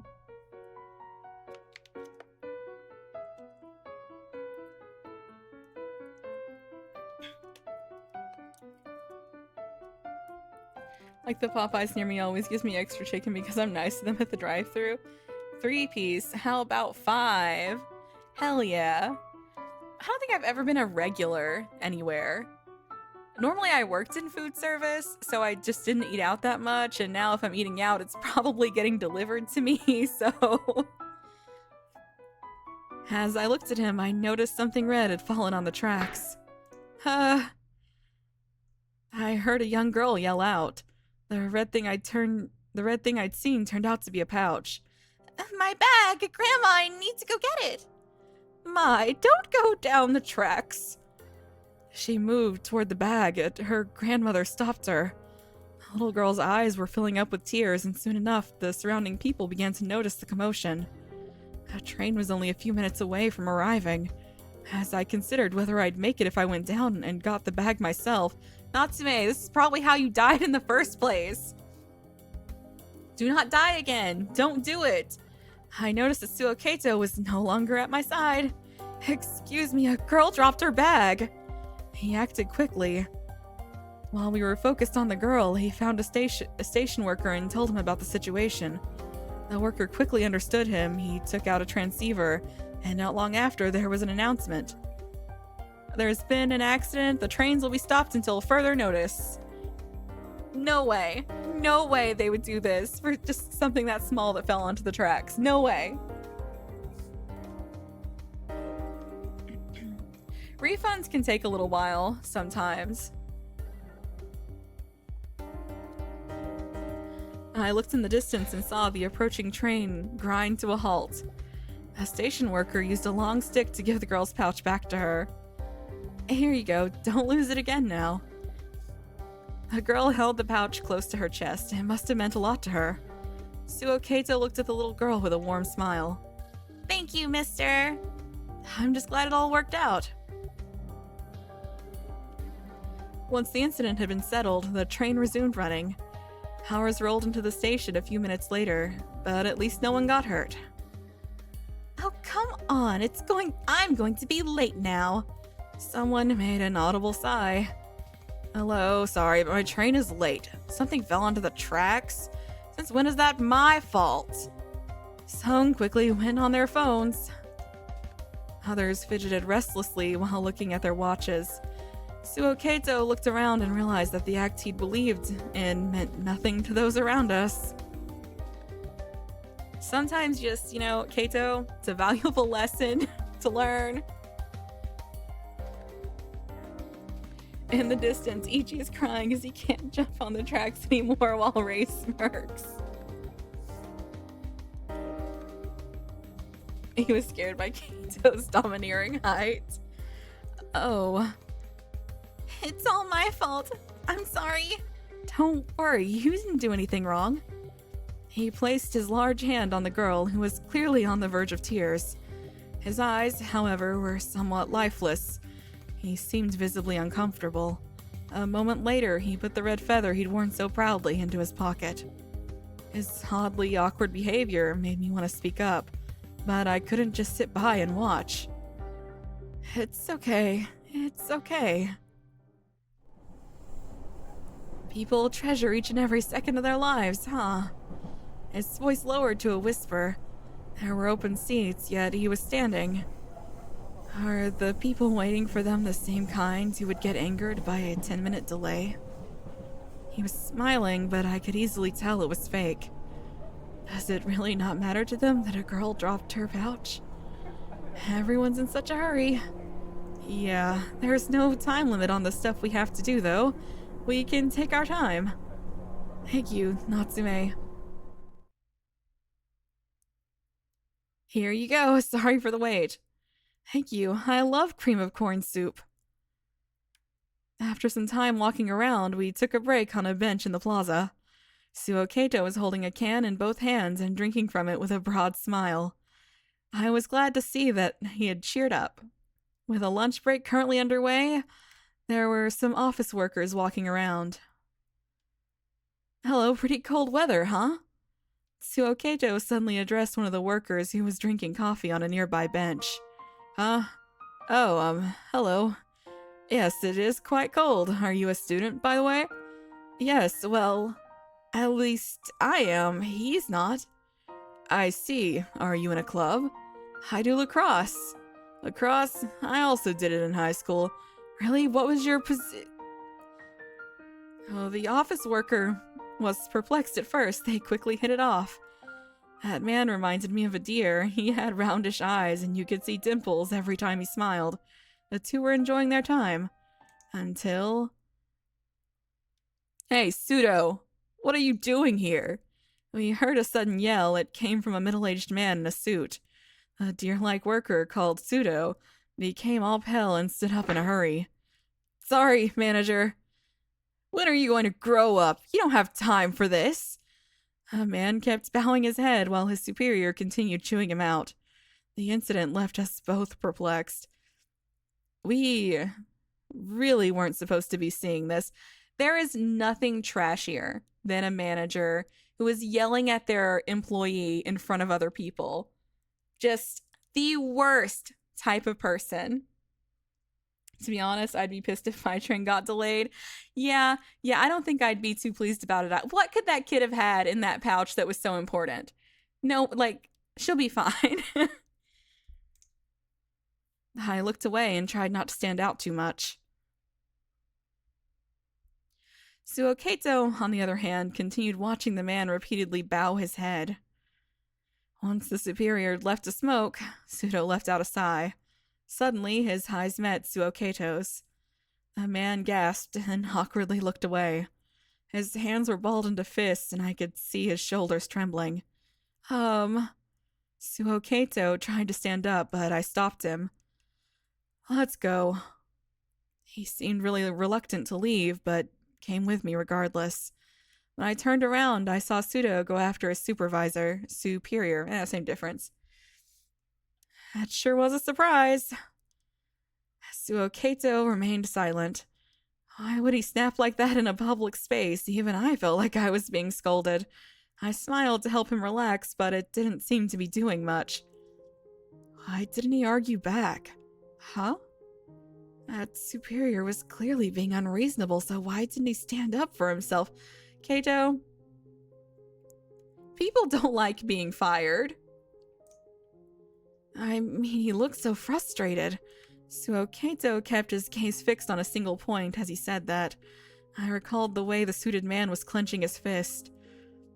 Well, he was dealing with a superior. There was probably no real point in arguing there. I'm guessing he had to swallow his pride to make sure things didn't escalate further and ended as quickly as possible. He seemed to be thinking about something. Is it his job to be yelled at? Huh? When I look at adults, I see many of them getting yelled at for reasons I don't really understand. Does their work require them to be angry or be the target of verbal abuse? Sometimes that is, in fact, just... If you're working in customer service, that is just assumed to be an occupational hazard, and you have to deal with it. People like having money and food and a home. Suokato smiled. I imagine there's people like that, yeah. It seems like hard work. Suokato sounded a chuckle, seemingly having returned to his usual self. Adults sure have it hard. He seemed to have been trying to fool himself with comparisons. By the time we made it to the station, the sun had already set with dark gray clouds drifting in the sky above. A smell of the coming rain tickled my nostrils. Oh my god. Starting today, my parents won't be home for a while. Would you like to come hang out? Depending on the manager. I did embarrass an old restaurant manager once by publicly yelling at me. Not recommended to do unless you have some sort of... Look, I'm doing my best, Blackjack. I'm really trying. For some reason, I can't read today. It's not my day, I think. Hearing such an innocent request under these gray skies filled me with an urge to protect him. He seemed unusually weak today, and I had no reason to refuse him. I'm home. Pardon the intrusion. Relax, there's no one here. I guess this'll work. I'm sorry, Natsume, I told you to relax, but now you're helping me. I don't mind, really. It would have been too much for you to handle alone anyway. We came back and turned on the TV. It said there was a storm coming. Suo Kato looked excited at first, but when I asked about the garden, his expression changed. We went outside and covered the well-kept garden in sheets to protect it from the storm. A storm, huh? I guess that means public transport's a no-go. What, you mean you're not staying over? Huh? Can I? Of course, that's what I had in mind when I invited you in the first place. Alright then, I guess I'll stay. I bet you're all tuckered out from working on the garden. The bath should be ready by now. Oh, thank you. I'm so lucky I've had such a good experience with customer service. My managers suck. But in terms of customers, I can really only think of one that I outright remember realizing was being rude in the moment. Who knows, maybe I'm just that good at handling these things that people can't even get mad at me. I always go with a kill them with kindness type of attitude. I've just had some of the most unreasonable customers, like, just ever. I will absolutely never forget when I worked at Subway. I had this lady walk in and she was like, I want the whitest piece of white bread that you have. And I was like, okay. So I took out every single pan of white bread, laid it out for her to look at, and when she decided one was, you know, might be white enough, she had me kind of like tap it on the counter to make sure that it wasn't hard. And then if it seemed like it was a little too firm, she would have me try another one. And that went on for like 20 minutes, and she finally decided on a loaf of white bread. And then she just kept bitching at me about how the kids' toys at Subway weren't even toys. In fact, they were horrible in cheap little bags. And I'm just like, please just leave me alone. I don't make the fucking bags. God. Or like, you know, people getting mad when their, like, card gets declined or something. That's one of my favorites. I remember this lady, like, totally flipping out on me. Why did that remind me of the Wonder Bread guy? That was when I worked at Starbucks, I think. And she was just, like, she ordered her gingerbread latte. We got to the little checkout thing, and then her card declined, and she's like, there must be something wrong with your machine. And I'm like, well, I don't know. Let's, there's another customer in line. Let's let them pay and see if it's working. If it isn't, then I'll call over a manager. You know, and then sure enough, the card thingy worked. Obviously it worked. So I'm like, I think it might be your card. And I was like, right as I was about to offer her, first of all, I was just gonna let her take the drink, and I was gonna like give her one of those little, like, here's $5 off your next whatever, you know, to just, you know, get her out of the store. No complaints. But instead of giving me a chance to say anything at all, she calls me incompetent and storms out. And I'm like, okay. So then she comes back, you know, like 30 minutes later, and she's like, oh, she was still so grumpy at me, and just like, you know, I'm here to pick up the drink that I ordered. And I was like, I'll make you a fresh one. And I was just, I just was as nice as I possibly could be. Some people are just unpleasable. You cannot please them. Our exchange made me feel a little bashful. Feel free to use the guest room, okay? The bathroom is right there.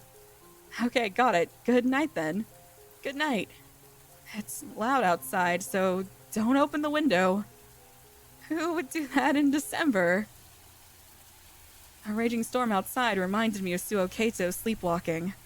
When I was talking to him just now, he seemed better than fine, but I'll keep an eye on him. You know, Natsume, Kato's problem might just be mental illness. Some people don't deserve to go a day without getting punched in the face, honestly. Just one of the absolute worst things I remember happening at one of my jobs. One of our like managers, she's just, you know, working, minding her own business, and then someone throws like this huge ass book at her head, gashes her head open, and the reasoning was because our bookstore sold books that were negative about Donald Trump. That was the reason. So she got assaulted just because the store sold books that were not very nice to Donald Trump. Just scum of the earth. I listened closely in the darkness as the heavy rain beat against the windows. Or, like, I would always see these, like, older dudes try to, like, intimidate the younger female workers into, like, giving them free stuff, and just, it pissed me off so much. I was like, no, I'm stepping in under these circumstances. Hell no. How long had I been waiting now? I seemed to have fallen into a shallow slumber and woke up only when I heard the front door open. I could still make it. I hastily put on my coat and ran out into the stormy night. Suo Kato, where are you? Answer me, Suo! I shouted to outdo the storm. He couldn't have gone far. I saw a large silhouette that walked in an awkward manner. The person, Suo Kato, was turning a corner. Wait up! I had to get to him as soon as possible. I had to help him. As hard as I tried, my legs were losing the fight against the strong winds. Clad in pajamas, he walked on ahead like he was the shepherd of the storm. Excuse me? He was right there, and I couldn't catch up to him. I finally reached him.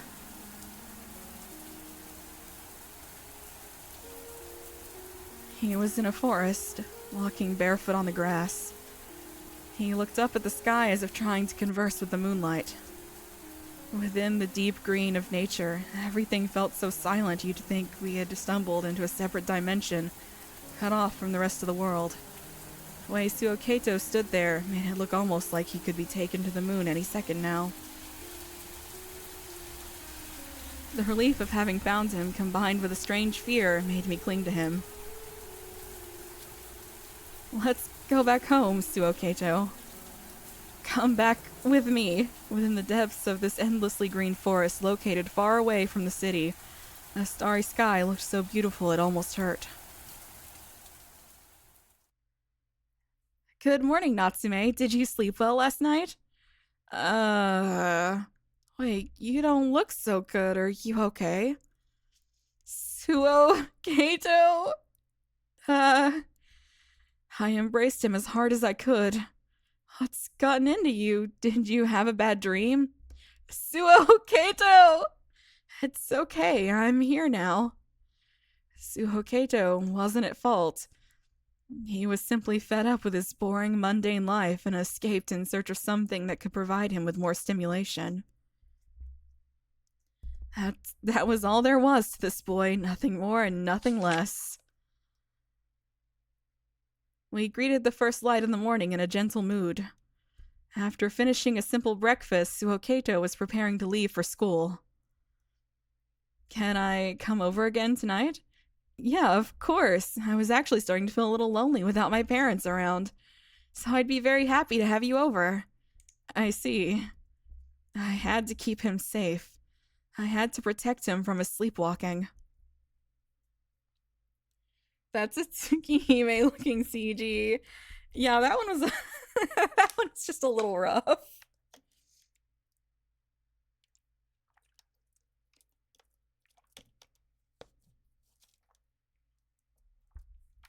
Why was he walking around in his sleep?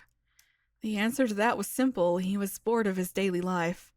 In that case, I just had to give him the extraordinary. Doing that would certainly prevent his sleepwalking. Natsume. Oh, the aesthetic. There are like 2 CGs that I can think of that I think are a little rough. That one's pretty rough, and the one with Haruki and Natsume on the couch was looking a little wonky, but you know, art's hard. I sincerely understand. Anyway, that is just not how sleepwalking works.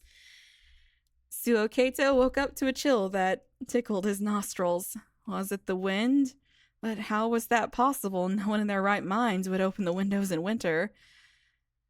Having just woken up, his eyes had yet to grow accustomed to the dark. As he looked around for the cause of the disturbance, his gaze finally settled on the window. The laces and the pale curtains danced in the cold breeze. The window was open. Moonlight was shining through.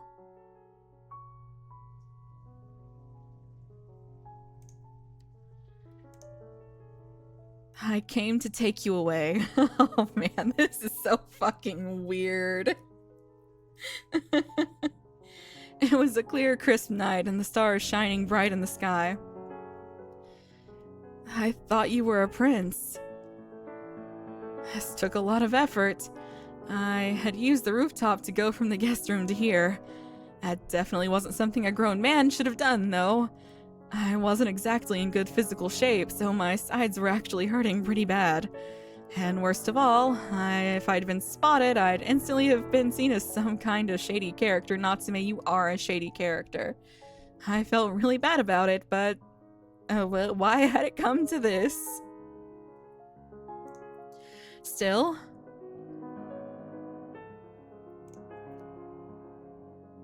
those problems meant little when I was faced with Suo Kato's excited expression. I was actually planning to pick him up, jump out, and land perfectly on the ground. It would have been a good way to start an exciting night out. However, his large body and my physical limits made me reconsider. I'd said that I came here to take him, but I ended up being just a guy who was here to hang out. Your flowing blonde hair looks out of this world, almost like it's absorbed the very moonlight. You really do remind me of a prince of some faraway country. Suo Kato repeated himself, still not fully awake. Yeah, I patted his back and nodded. He's like, yeah, sure do, buddy. You're no real prince. You were charmed by a devil you met at a lake. Yup, And now you can't unleash your full power unless you drink human blood. God, this is so weird.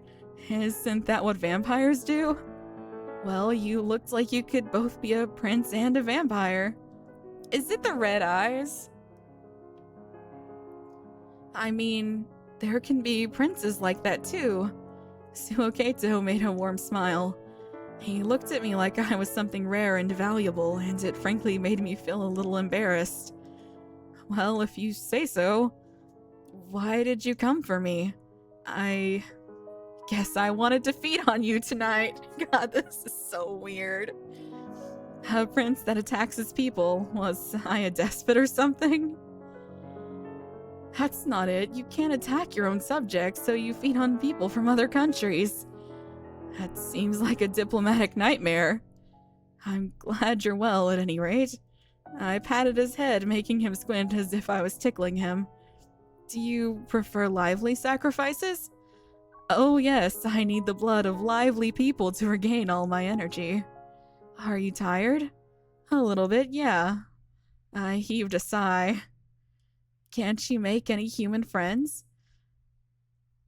No, even if I did get along with people, I'd just start thirsting for their blood when night came. I was playing along, it was just a silly little act. But the more our exchange continued, the more I felt like an actual vampire. Mine too? I'm a friend, right? Do you want my blood? His deep blue eyes made me gulp. Oh god, this is so weird. They're fucking LARPing. They truly are. I mean, that's like fine, but this is so weird. Just got Sonic, the restaurant. Are gay things happening now? Very, very, very gay things. I mean, there's really nothing gayer than vampires in the first place, but this is, you know, it just kind of takes it over the edge a little bit. Quite loudly, in fact. Yeah. My fangs were twitching. Natsume, no. God, this is so weird. Your blood. I want your... I snapped out of it before I could finish. What was I even saying? I was a spectator, not a vampire. I didn't need Suo Kato's. Go ahead, my prince. God, it's so weird. If my blood makes you feel better, then... I gasped. It's just too much for me, man. He was completely serious. A pang of guilt washed over me as I watched him expose his bare neck. It was a part of him I wouldn't have seen otherwise. I don't have fangs. You don't? I see. You resisted the devil and kept your fangs human. He seemed to have come to his own conclusion. In that case... Suo Kato stood up and reached for the studying desk. He held a cutter tight. God, this is so fucking weird. I'll give you blood directly. His gaze was awash with exhilaration. He was dead serious about this. He would cut his palm and give me his blood. As a mark of our friendship in both day and night. This was no longer merely play acting. Suo Kato fell asleep. He slept so soundly you wouldn't think anything at all had even happened tonight. I, on the other hand, was completely drained. The taste of iron in my mouth gave me a headache. Jesus Christ. You shouldn't drink human blood, Natsume. It's not good for you.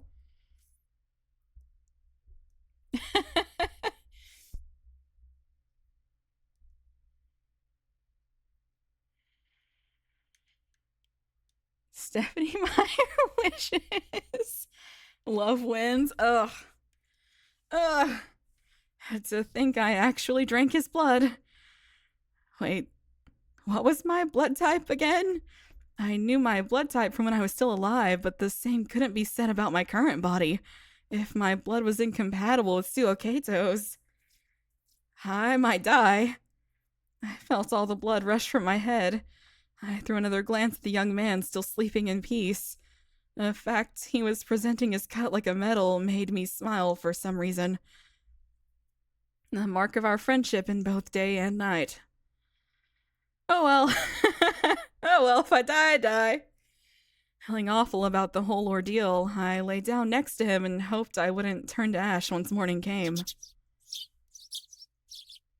I was awoken by sunlight. As it turned out, I lived to see the morning. I didn't feel strange or anything.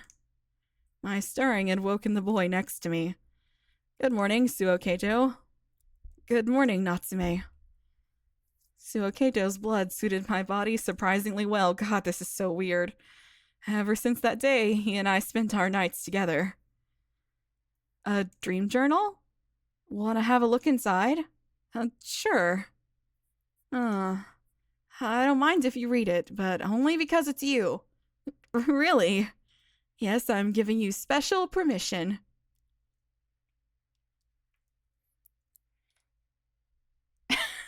Sans! I mean, who knows? Maybe Kato has shonen levels of blood. What kind of fetish is this? Yeah, I mean... He gave me a wink. Excited, I took the college notebook in hand when... I felt something shake me to my very core.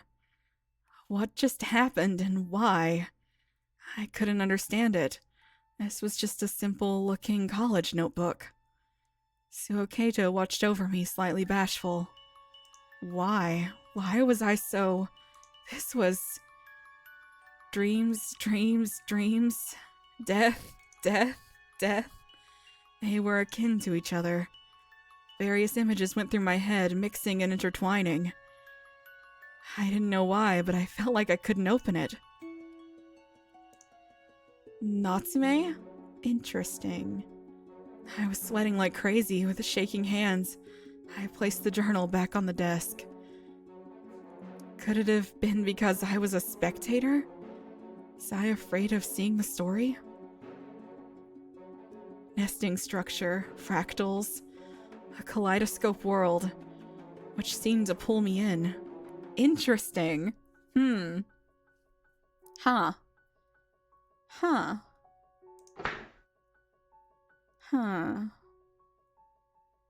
Interesting. I'm so glad I'm playing this a second time. Natsume. A pain whirling in my stomach made me moan and roll around. Suo Kato seemed surprised at first, but then quickly ran up to me and gently rubbed my back. So his dream journal is fucky?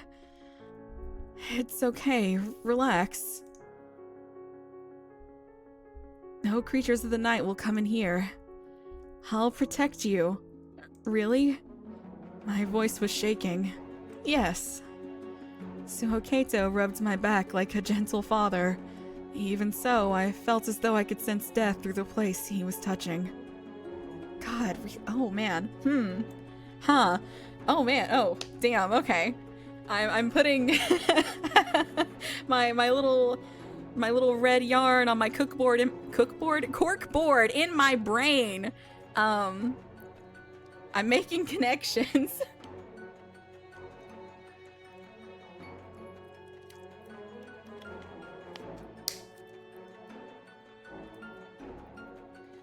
It's okay. It'll be all right.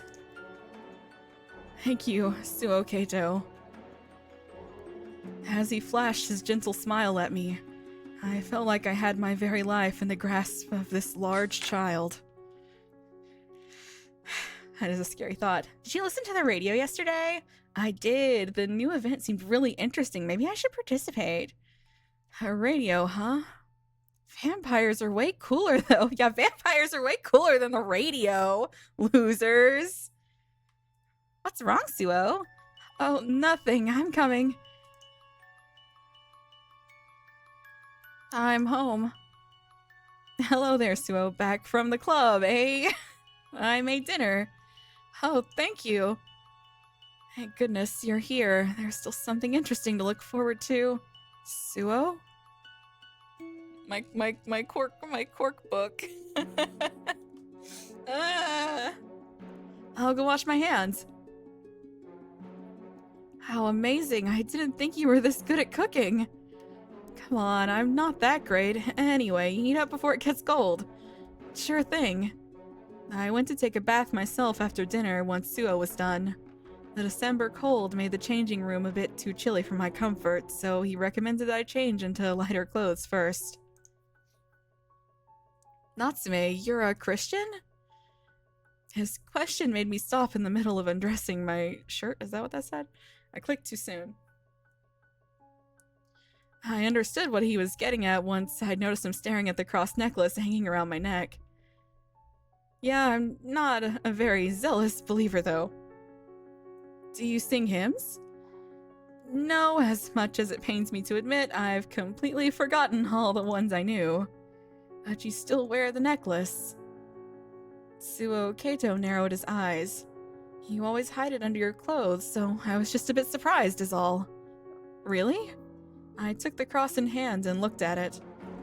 Take it off. Huh? Take off the necklace. It felt like he wouldn't take no for an answer, so I did as told. Once I gave him the necklace, he opened the window and threw it out. I couldn't stop him. It didn't really suit you. Oh no, Kato's a Reddit atheist. We were just talking about those. Regretful pictures. All right, let me investigate.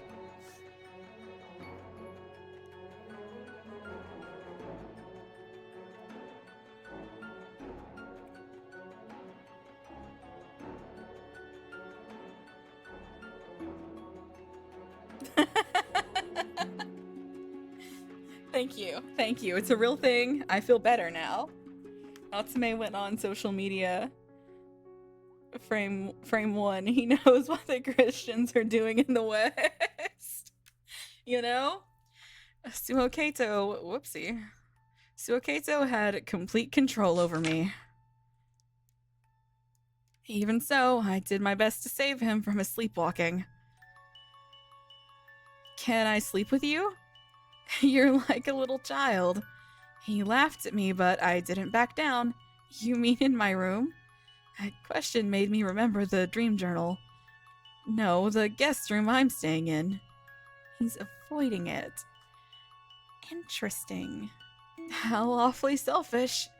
If you can't sleep, I'll just make you some more milk. Okay.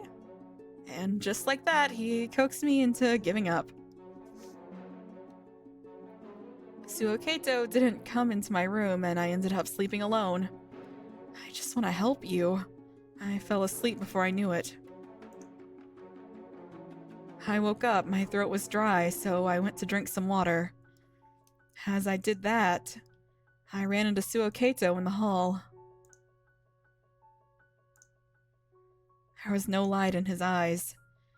It made him look like a ghost. Wait, which one of us was the ghost here? I, who was already dead, or Suokato, who was walking around on his feet, bare and pale? Which one of us was closer to death? Him or me? Natsume, are you okay? Huh? You're looking kind of sleepy these days. Is the pillow not good for you? Suokato, you're the one who doesn't get any sleep. That's not true. I sleep well every night. You need to have a balanced sleep schedule. That goes for me too. If you're feeling sleep deprived, you could always just lie down in bed and get some more rest. Should I have slept with you last night? I'm just worried about you. Why? There's nothing about me to worry about. No, there is. There isn't. You need to calm down and let me take care of this. He was clearly denying my words. He obviously didn't want me to speak of it. Why don't you understand, Suokato? Let's go buy a new pillow. I'm scared. I'm scared too, Peg. I don't know how to feel about this. Natsume is cringing at everything Kato does, and comes off as the reasonable one, yet Kato is an atheist who is actually the biggest dumbass. I have no idea anymore. Just, you know, they're just challenging all the stereotypes. I think I unlocked a new genre of video in my brain. Playing with my cat while listening to Plastic Love. That sounds fantastic, Ace. I am so happy for you. Huh? Since you can't sleep well, we need to get you a pillow that suits you perfectly. How on earth did that conversation lead to this? I might even find a new pillow for myself. Come on, let's go find some. How about this one? Oh, what a cute body pillow. Is it supposed to be a lion? There's a crocodile here too. There is. So many body pillows these days are just like stuffed animals. They'd suit you well, I think. Huh? Are you saying I'm childish? I mean, you do like them, don't you? Well, sure. Going outside with Suokato for the first time in a while was a refreshing experience. He was like a young child trapped in a large body. His behavior nearly made me doubt all the strange things that have been happening recently. Huh. Maybe I really did have a bad pillow. Don't, Natsume. Natsume, there's a corner with pillows made from all over the world. Let's see what it's about. What indeed? Wow, a hexagonal pillow. Let's go for this. It says it works for stiff shoulder stiff necks and relieves the burden on the head. It's like it was made for me. Sounds great. I'm sure it'll help you. God, Natsume. I understand that so well. Once we were done shopping, we walked straight back home. The light of the setting sun caressed my cheeks. Ahead on the road, I overheard a child talking to his mother. "Mommy, what's for dinner tonight?" "Grilled and salted mackerel pike." "Aw, but I hate fish." Now, you shouldn't be picky." "What should we have for dinner?" "Honestly, I'm fine with whatever you'll make." "How about you make something today?" But I'm not a very good cook." Our shadows stretched out behind us. As I glanced at Suo's profile, the evening sun shone into my eyes for a moment, making them water. What a fun day it had been. Did I really need anything more? Wouldn't it be best if these days could just continue on forever? And yet, for some reason, Suo Kato was... Oh, I just felt a droplet. Oh, what? It might rain soon. Huh? His voice came from slightly higher than me, and I initially wasn't sure what to make of it. But a few moments later, rain had indeed begun to fall. There was still some blue in the sky, but the downpour was already upon us. "I say we run." "Agreed." We used our shopping bags as makeshift umbrellas and ran through the stormy weather.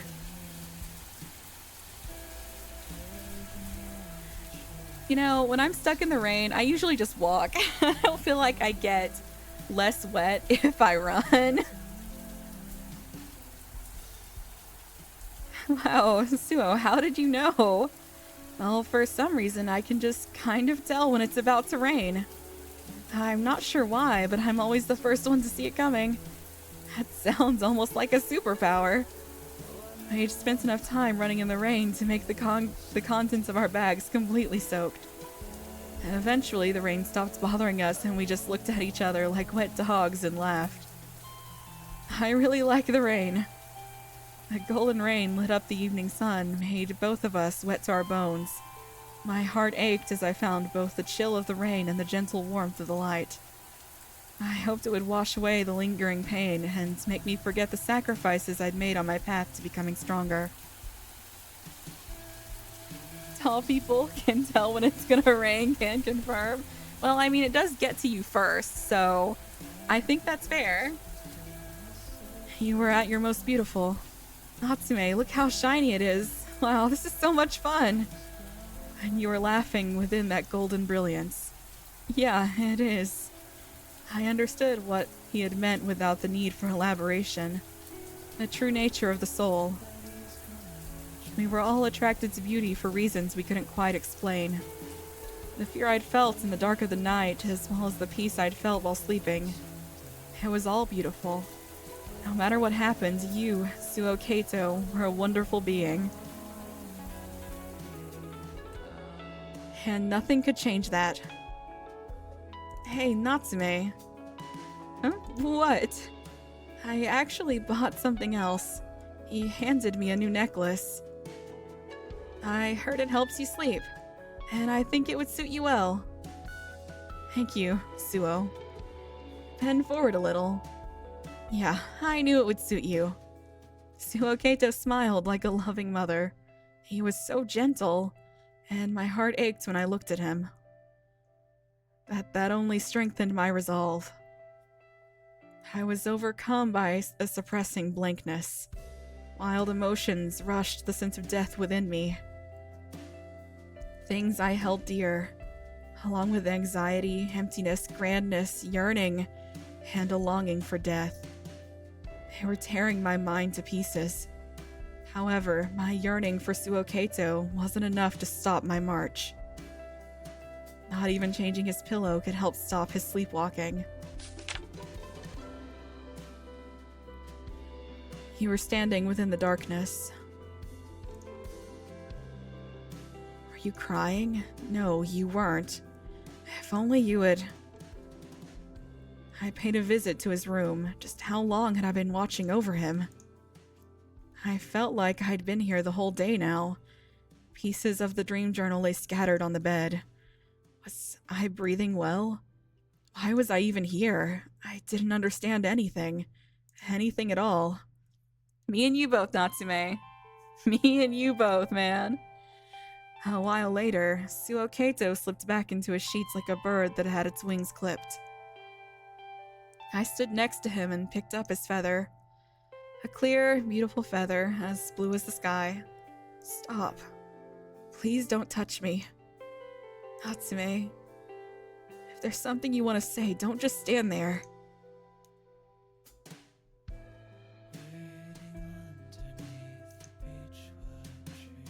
We need to have a proper conversation about your sleepwalking. His expression was one of utter disappointment. It was the bored look you'd give something completely devoid of worth. You too? Are you also planning to bore me with talk about how I should abandon my fantasies and face reality? I am so disappointed in you. I thought you were different. I thought, whoa, there's my timer, but I'm gonna keep going for a while longer. But I'm crying. Peg, it's rough out here. I thought that despite being an adult, you were also a prince in the kingdom of the night. He stuck out his palm to me. My fangs no longer ached. Fantasies are certainly an important part of life, but if you take them too far, you'll only lead to your own downfall. And I simply can't allow that to happen. What value is there in things that don't stray from the norm? Are you also just another person? It's always been like this. I've always waited for something to appear, for someone to show up, something that would completely change my outlook on life and let me become a new me. And yes, I know that expectations are the worst kind of poison. Sorry for saying something so weird, but I will keep on waiting, no matter what anyone tells me. No matter what I hear from those who had given up, I would take the poison and keep on hoping. Hoping for more out of this world. Samejima! You! Samejima! This man! Have you been well, Kato? Then again, I did see you just a couple of days ago. The two ate sweetened buns and seemed to be talking about something. I felt like it'd been long since I'd seen Suho Kato smile like that. This time, it wasn't directed at me, though. Samejima rubbed Suho Kato's head. He stopped, seemingly satisfied, after the boy squinted like someone being tickled. Hey, stop treating me like a child! That wasn't my intention. You're important to me, and I got a little jealous.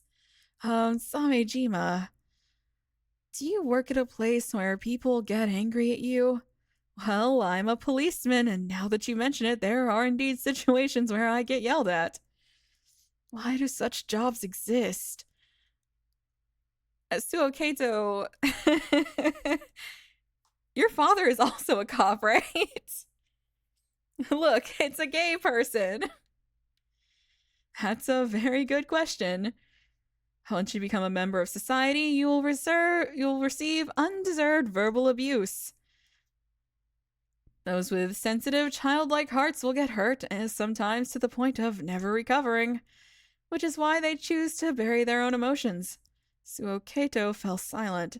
It's to protect themselves. You can't be hurt if you feel nothing.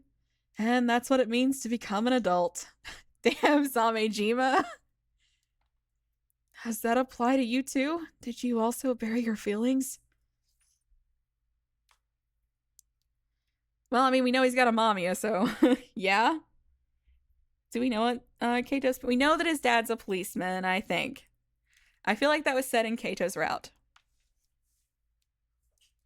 The wire-like man said nothing. Oh? Hello? This seemed like a blunder to me. Although I'd seen Samejima in the other story many times now, this was actually the first time we'd met. I'm a friend of Suo's. My name is Natsume. I see. His brief, simple response made me realize just how thick the wall was between us. He gave me an icy, observing gaze that sent a cold sweat down my spine. If you don't mind me asking, what do you work as? A detective? And how did you come to know him? He's an acquaintance of an acquaintance. Few people are less trustworthy than ones that come to know you through people you know. Okay. Samejima smiled. It made my stomach hurt. I think I understand Suo in my own way, as an adult. I see. He didn't seem impressed and appeared to imply that I would never be up to the task. Frankly, his attitude upset me. I did, after all, have my pride as Suo Kato's friend. How about you, then? Excuse me? What do you think you can do for Suo Kato? As an adult, I mean. I can protect him from the dangers of society. His prompt response left me speechless. I am, as you have no doubt noticed, an adult. I didn't know what to say. Having lost interest in me, Samejima went to Suo Kato and said something I couldn't quite catch. I was at a loss for words. Our exchange made me realize that I was only a 17-year-old in an adult's body. Good night, RC. You're not his friend Natsume, you're his pet. Yes, his dad is a pig. Samejima is his subordinate, which is why he checks up on Kato. I even remember jokingly calling Kato a piglet. He, on the other hand, was a real adult. He was doing his best to talk to Suo Kato while having an objective grasp of his position. I felt completely defeated. Sorry for the wait, Natsume. It's okay. Are you done? Yes, Samejima is quite the worrywart. I tell him it's all fine, but he never listens. I see. Well, of course he'd be worried. He was protecting you. Natsume? I should have protected you too. From what? Come on, there's no need to protect me at all. He pounded his chest and flashed a bright smile, making my heart ache. Even now, you are being protected.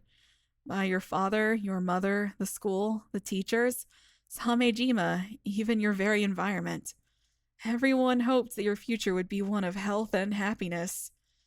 That was a role adults had that you weren't aware of.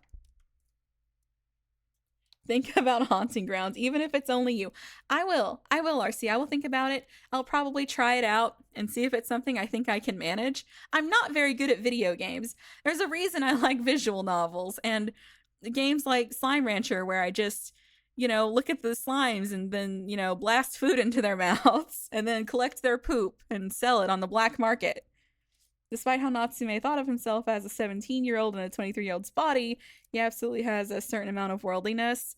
Yeah, Kato is just kind of not in reality.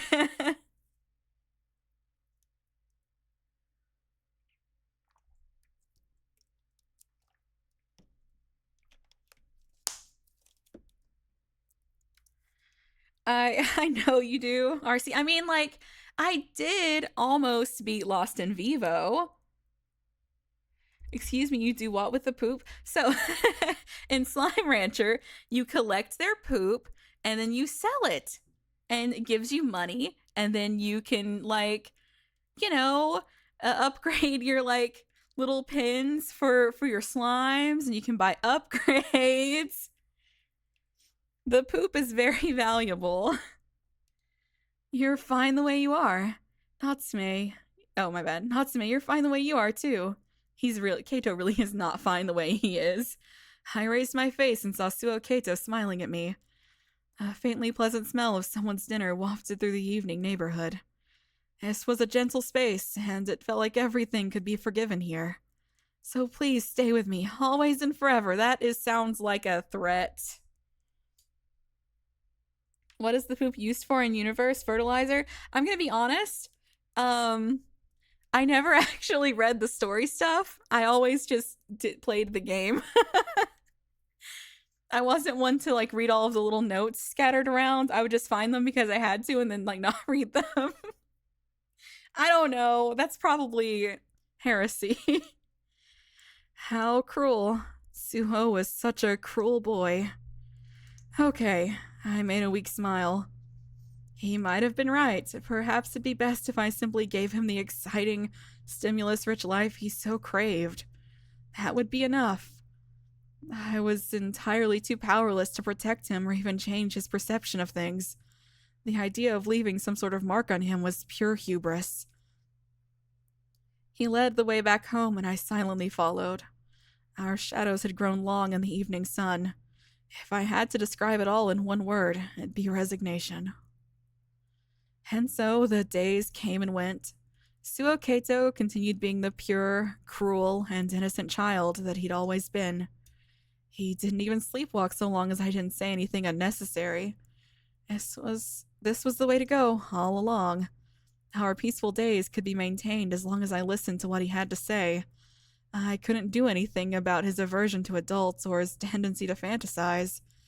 The end of December was drawing near.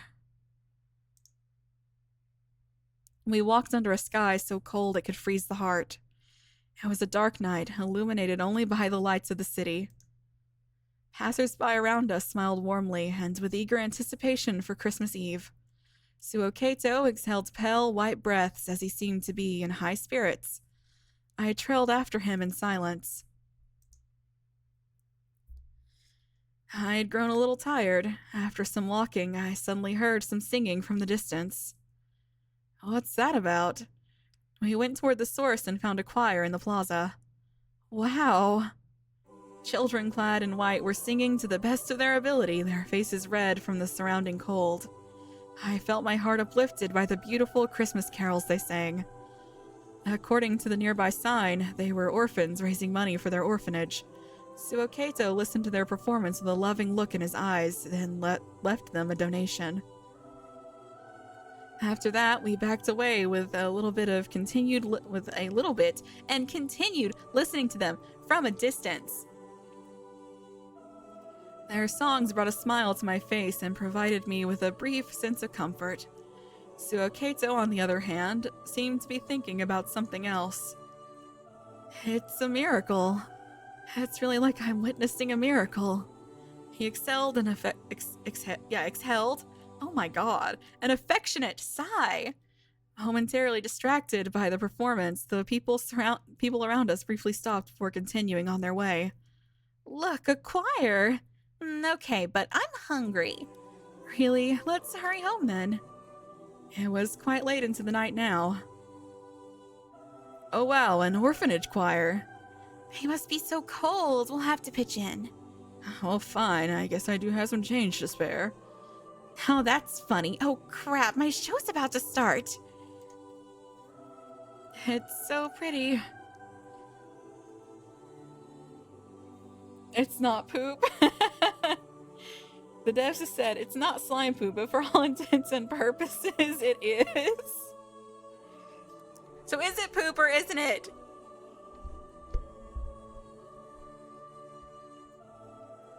Is the answer to that question just yes?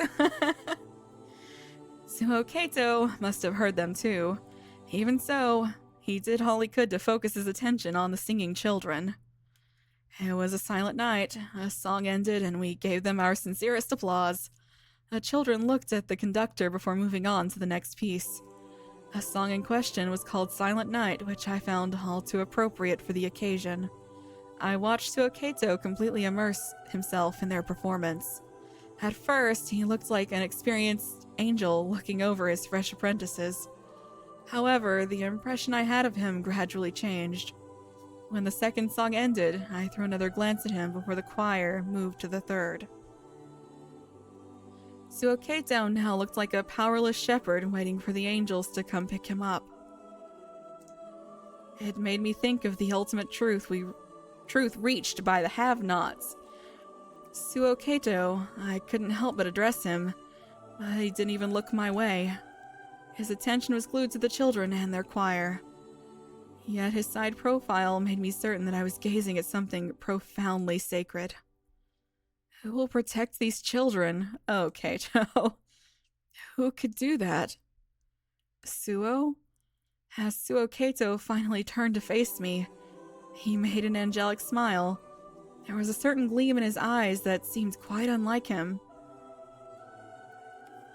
Can we listen until they're done? I want to stay here for as long as I can. Sure, no problem.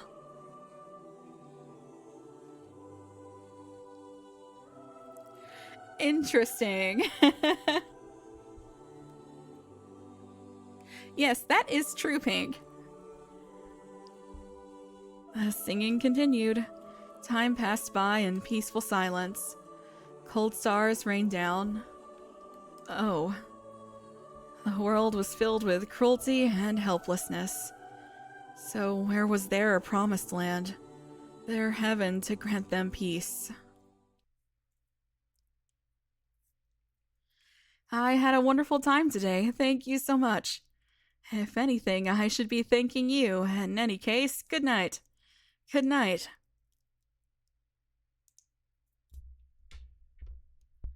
If I don't become an adult, no one will protect those children.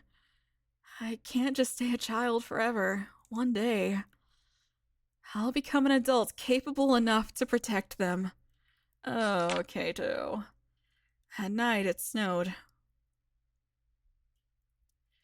My shoes, which weren't quite made for winter, squeaked audibly every time I stepped on the white snow. Wow, look, everything's so white. There's so much snow. Whoa! Are you okay? I lost my balance, but Suo Kato grabbed my hand just in time to prevent me from falling over. Oh, thanks. It's okay, just watch your step next time. I pursed my lips when I realized that pretty much no one would suspect me to be the older one here. In all other possibilities I spectated, Suo had always seemed like a child. But now that I'd gotten to know him a little more directly, he actually gave me the impression of a fairly dependable individual. Natsume, I don't know about that, man. At first, we merely enjoyed this winter wonderland, then suddenly scooped up some snow from under his feet. Could I take this back home? I don't know, it'd probably melt by tomorrow. I guess you're right. It becomes all watery when I touch it. He showed his wet, pinkish hands and gave me a mischievous smile, making me grin as well. Oh man. Snow just disappears, huh? You can't keep it around forever. Yet it's still so pretty, fluffy, and exciting. Those words felt like an expression of his inner world. He wanted to forever cherish things that glistened like snow. He wanted the extraordinary to last forever. Nope, not gonna happen, Kato, I'm sorry. And yearned for what lay beyond it. Suo Kato, it's so cold. I'm sorry for blurting out something that silly. I know it's impossible. The snow continued to fall. The extraordinary continued to paint the city of Tokyo in its hue. To him, it was both a joyous blessing and a vile curse. Natsume? What's wrong? Are you cold? Should we go back? No, that's not it. A tall boy looked straight at me, waiting for my response. He didn't have to, though. He didn't have to wait. He could just abandon me. I wanted him to keep on running freely to his heart's content. Let's go, Natsume. Yes? Take my hand. What? Oh, but take those gloves off first. After waiting for me to take the gloves off, he extended his hands to me. I want us to hold hands. Uh-huh. Come on, just do it. Like this? Yeah. Wow, overtime? You know, RC, it's crazy what happens when I'm playing a game that I really, really like. Isn't that crazy? I have to become an adult. Yippee, snow! You know, Gab, if I ever saw snow again in my life, I would also be like, yippee, snow! And then maybe I would take some home and freeze it, because who knows if I'll ever get to see snow again, because the world is falling apart. The snow becomes water and water gives life. Something pretty becomes ordinary and the ordinary sustains you. I guess that's a metaphor or something. Yeah, something like that.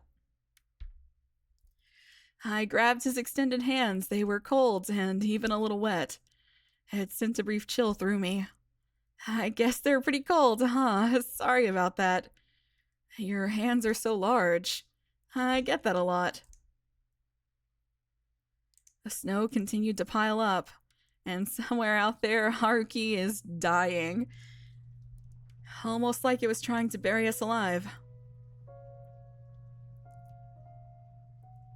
Did Pink just piece together the symbolism of the scene as a bit? I hope so. What, you don't think I understand symbolism? I think Pink understands symbolism.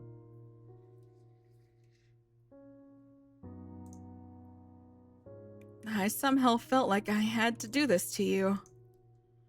I mean, you looked like an abandoned puppy just now. What?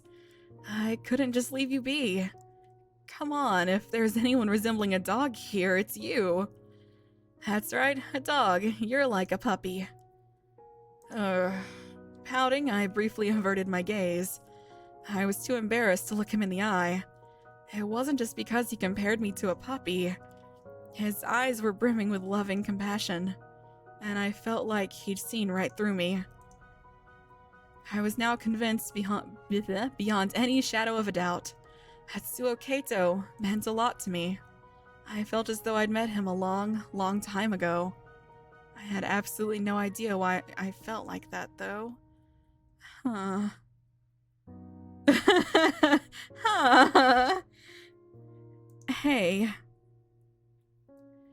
Let's take some snow back home. That's impossible. It'll work out. I'll think of something. I don't want to see you give up. There's no need to force yourself to understand something or make compromises. You don't have to become an adult. Someone with your pure heart and sense of righteousness has no need to grow up. I felt as though time itself had come to a halt, and the sheet of snowflakes protected us like the starry sky.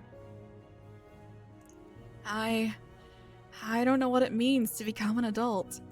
Adults are gray and boring, locked between towering walls of concrete, and that makes them wither and lose all playfulness they might have had. I mean, I've never become an adult before. No? You've never become an adult before? That's, interesting. I feel like doing so would mean I'd stop being myself, and that scares me. It's okay. You can stay the way you are. Even as you grow older, never be afraid of liking what you like. Amen, Natsume! No matter what anyone tells you, hold your head high and be proud to say you like the things you do. I feel like that would help me as well. Really? Yeah. Your very existence can be a shining light to others. That's how I feel, anyway. Thank you, Natsume. Your words made me really happy. The snow gently reflected the light of the moon. It was late at night, but the surroundings were well lit. And within that light, Suo Kato made a smile so dazzling it nearly brought me to tears. We went on to search for a vending machine.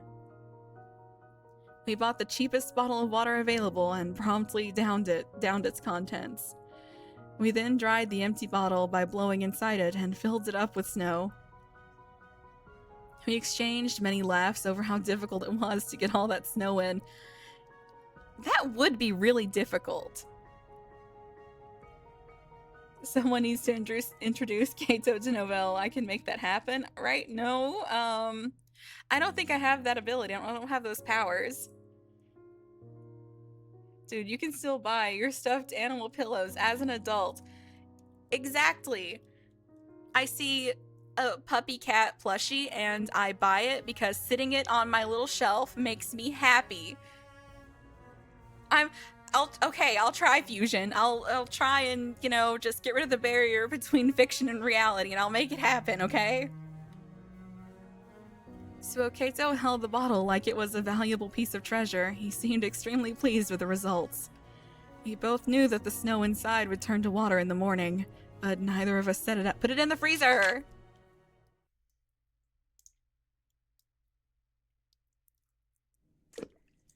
Here we are, on the 4th Friday. You're welcome, Fusion. Tokyo, during the year in which the world was prophesied to end. The 4th Friday of the final month of the year. With Natsume's memorial mass over, all the participants went to visit his grave. Outside the church, Suoketo flashed a broad smile befitting his towering frame. Hello, Natsume. Hello, Suoketo. So, Natsume was just like, man's a lost cause. The day finally came, huh? Yeah. A month passed by in no time. So many things happened, and it was all so fun. I'm glad I was able to reminisce about Natsume so much. An experience like this doesn't come often. It'd be great if all the fun memories we'd make could reach him too. Yeah, I keep burping. His smile washed even my tension away for a while. But perhaps that was his intention from the start, in which case, he really was something special. Let's go visit Natsume's grave. Okay. The public cemetery was an open area some distance away from the church. Various graves were lined up in a clouded area, sprinkled in green. We stopped in front of one. It was just like all the others, lacking any distinguishing features, and it belonged to Natsume Soichiro. In other words, me. A strong gust of wind blew past us. Even so, Suoketo remained firm and resolute as his eyes settled on Natsume's grave. The thing he chose to give him was... Wait, that's... Yeah, it's the bottle of snow we took home yesterday. Oh, it's gonna be water by tomorrow. I see. I actually thought of giving him snow from the day you told us about his idea a month ago. You did? Why? My question made him put on a faint smile. I once made a snowman with him. It happened so long ago he might have forgotten it. But I knew that his grave will be covered in snow next year, too. He can never leave the casket to witness the first snow ever again, though. And it makes me sad to think that he can't touch something that's so close to him. So I want him to greet winter while seeing the snow I gave him. He could touch some of it and treasure the rest. Suoketo looked into the distance. There was nothing reflected in his eyes, not me, nor the scenery around us. All he saw was that warm memory he shared with Natsume on a cold winter day. I know the snow will eventually turn to water, but still. It's okay, I'm sure Natsume will understand. Will he?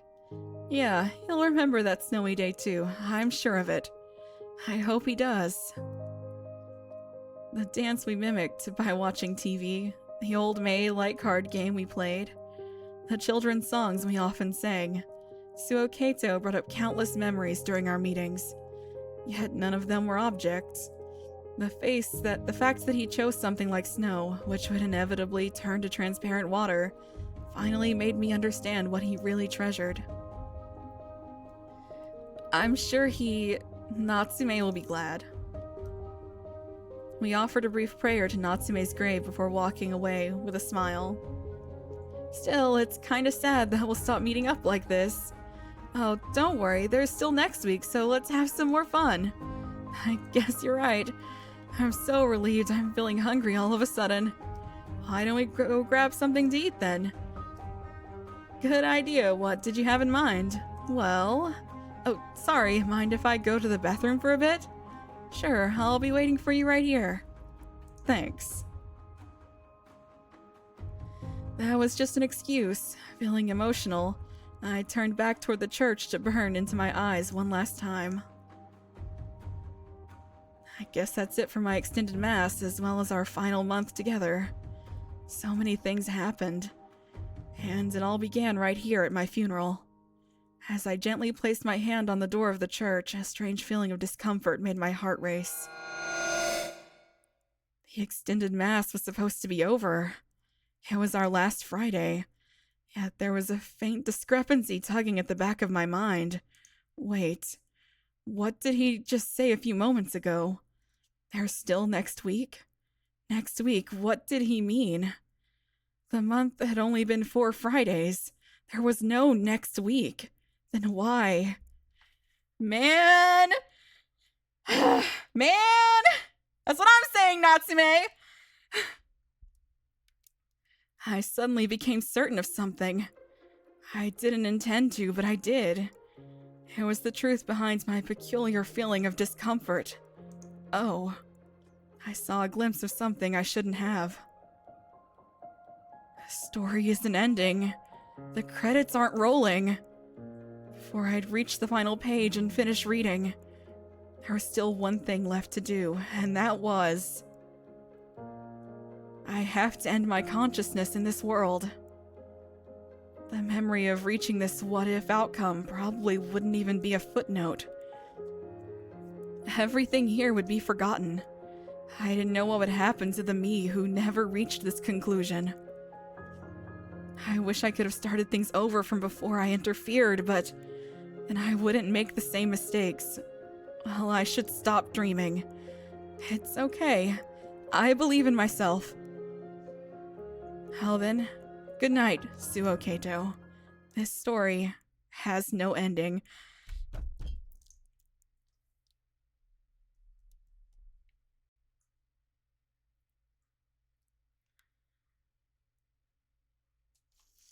Ah! The red yarn! I'm making connections! Ah!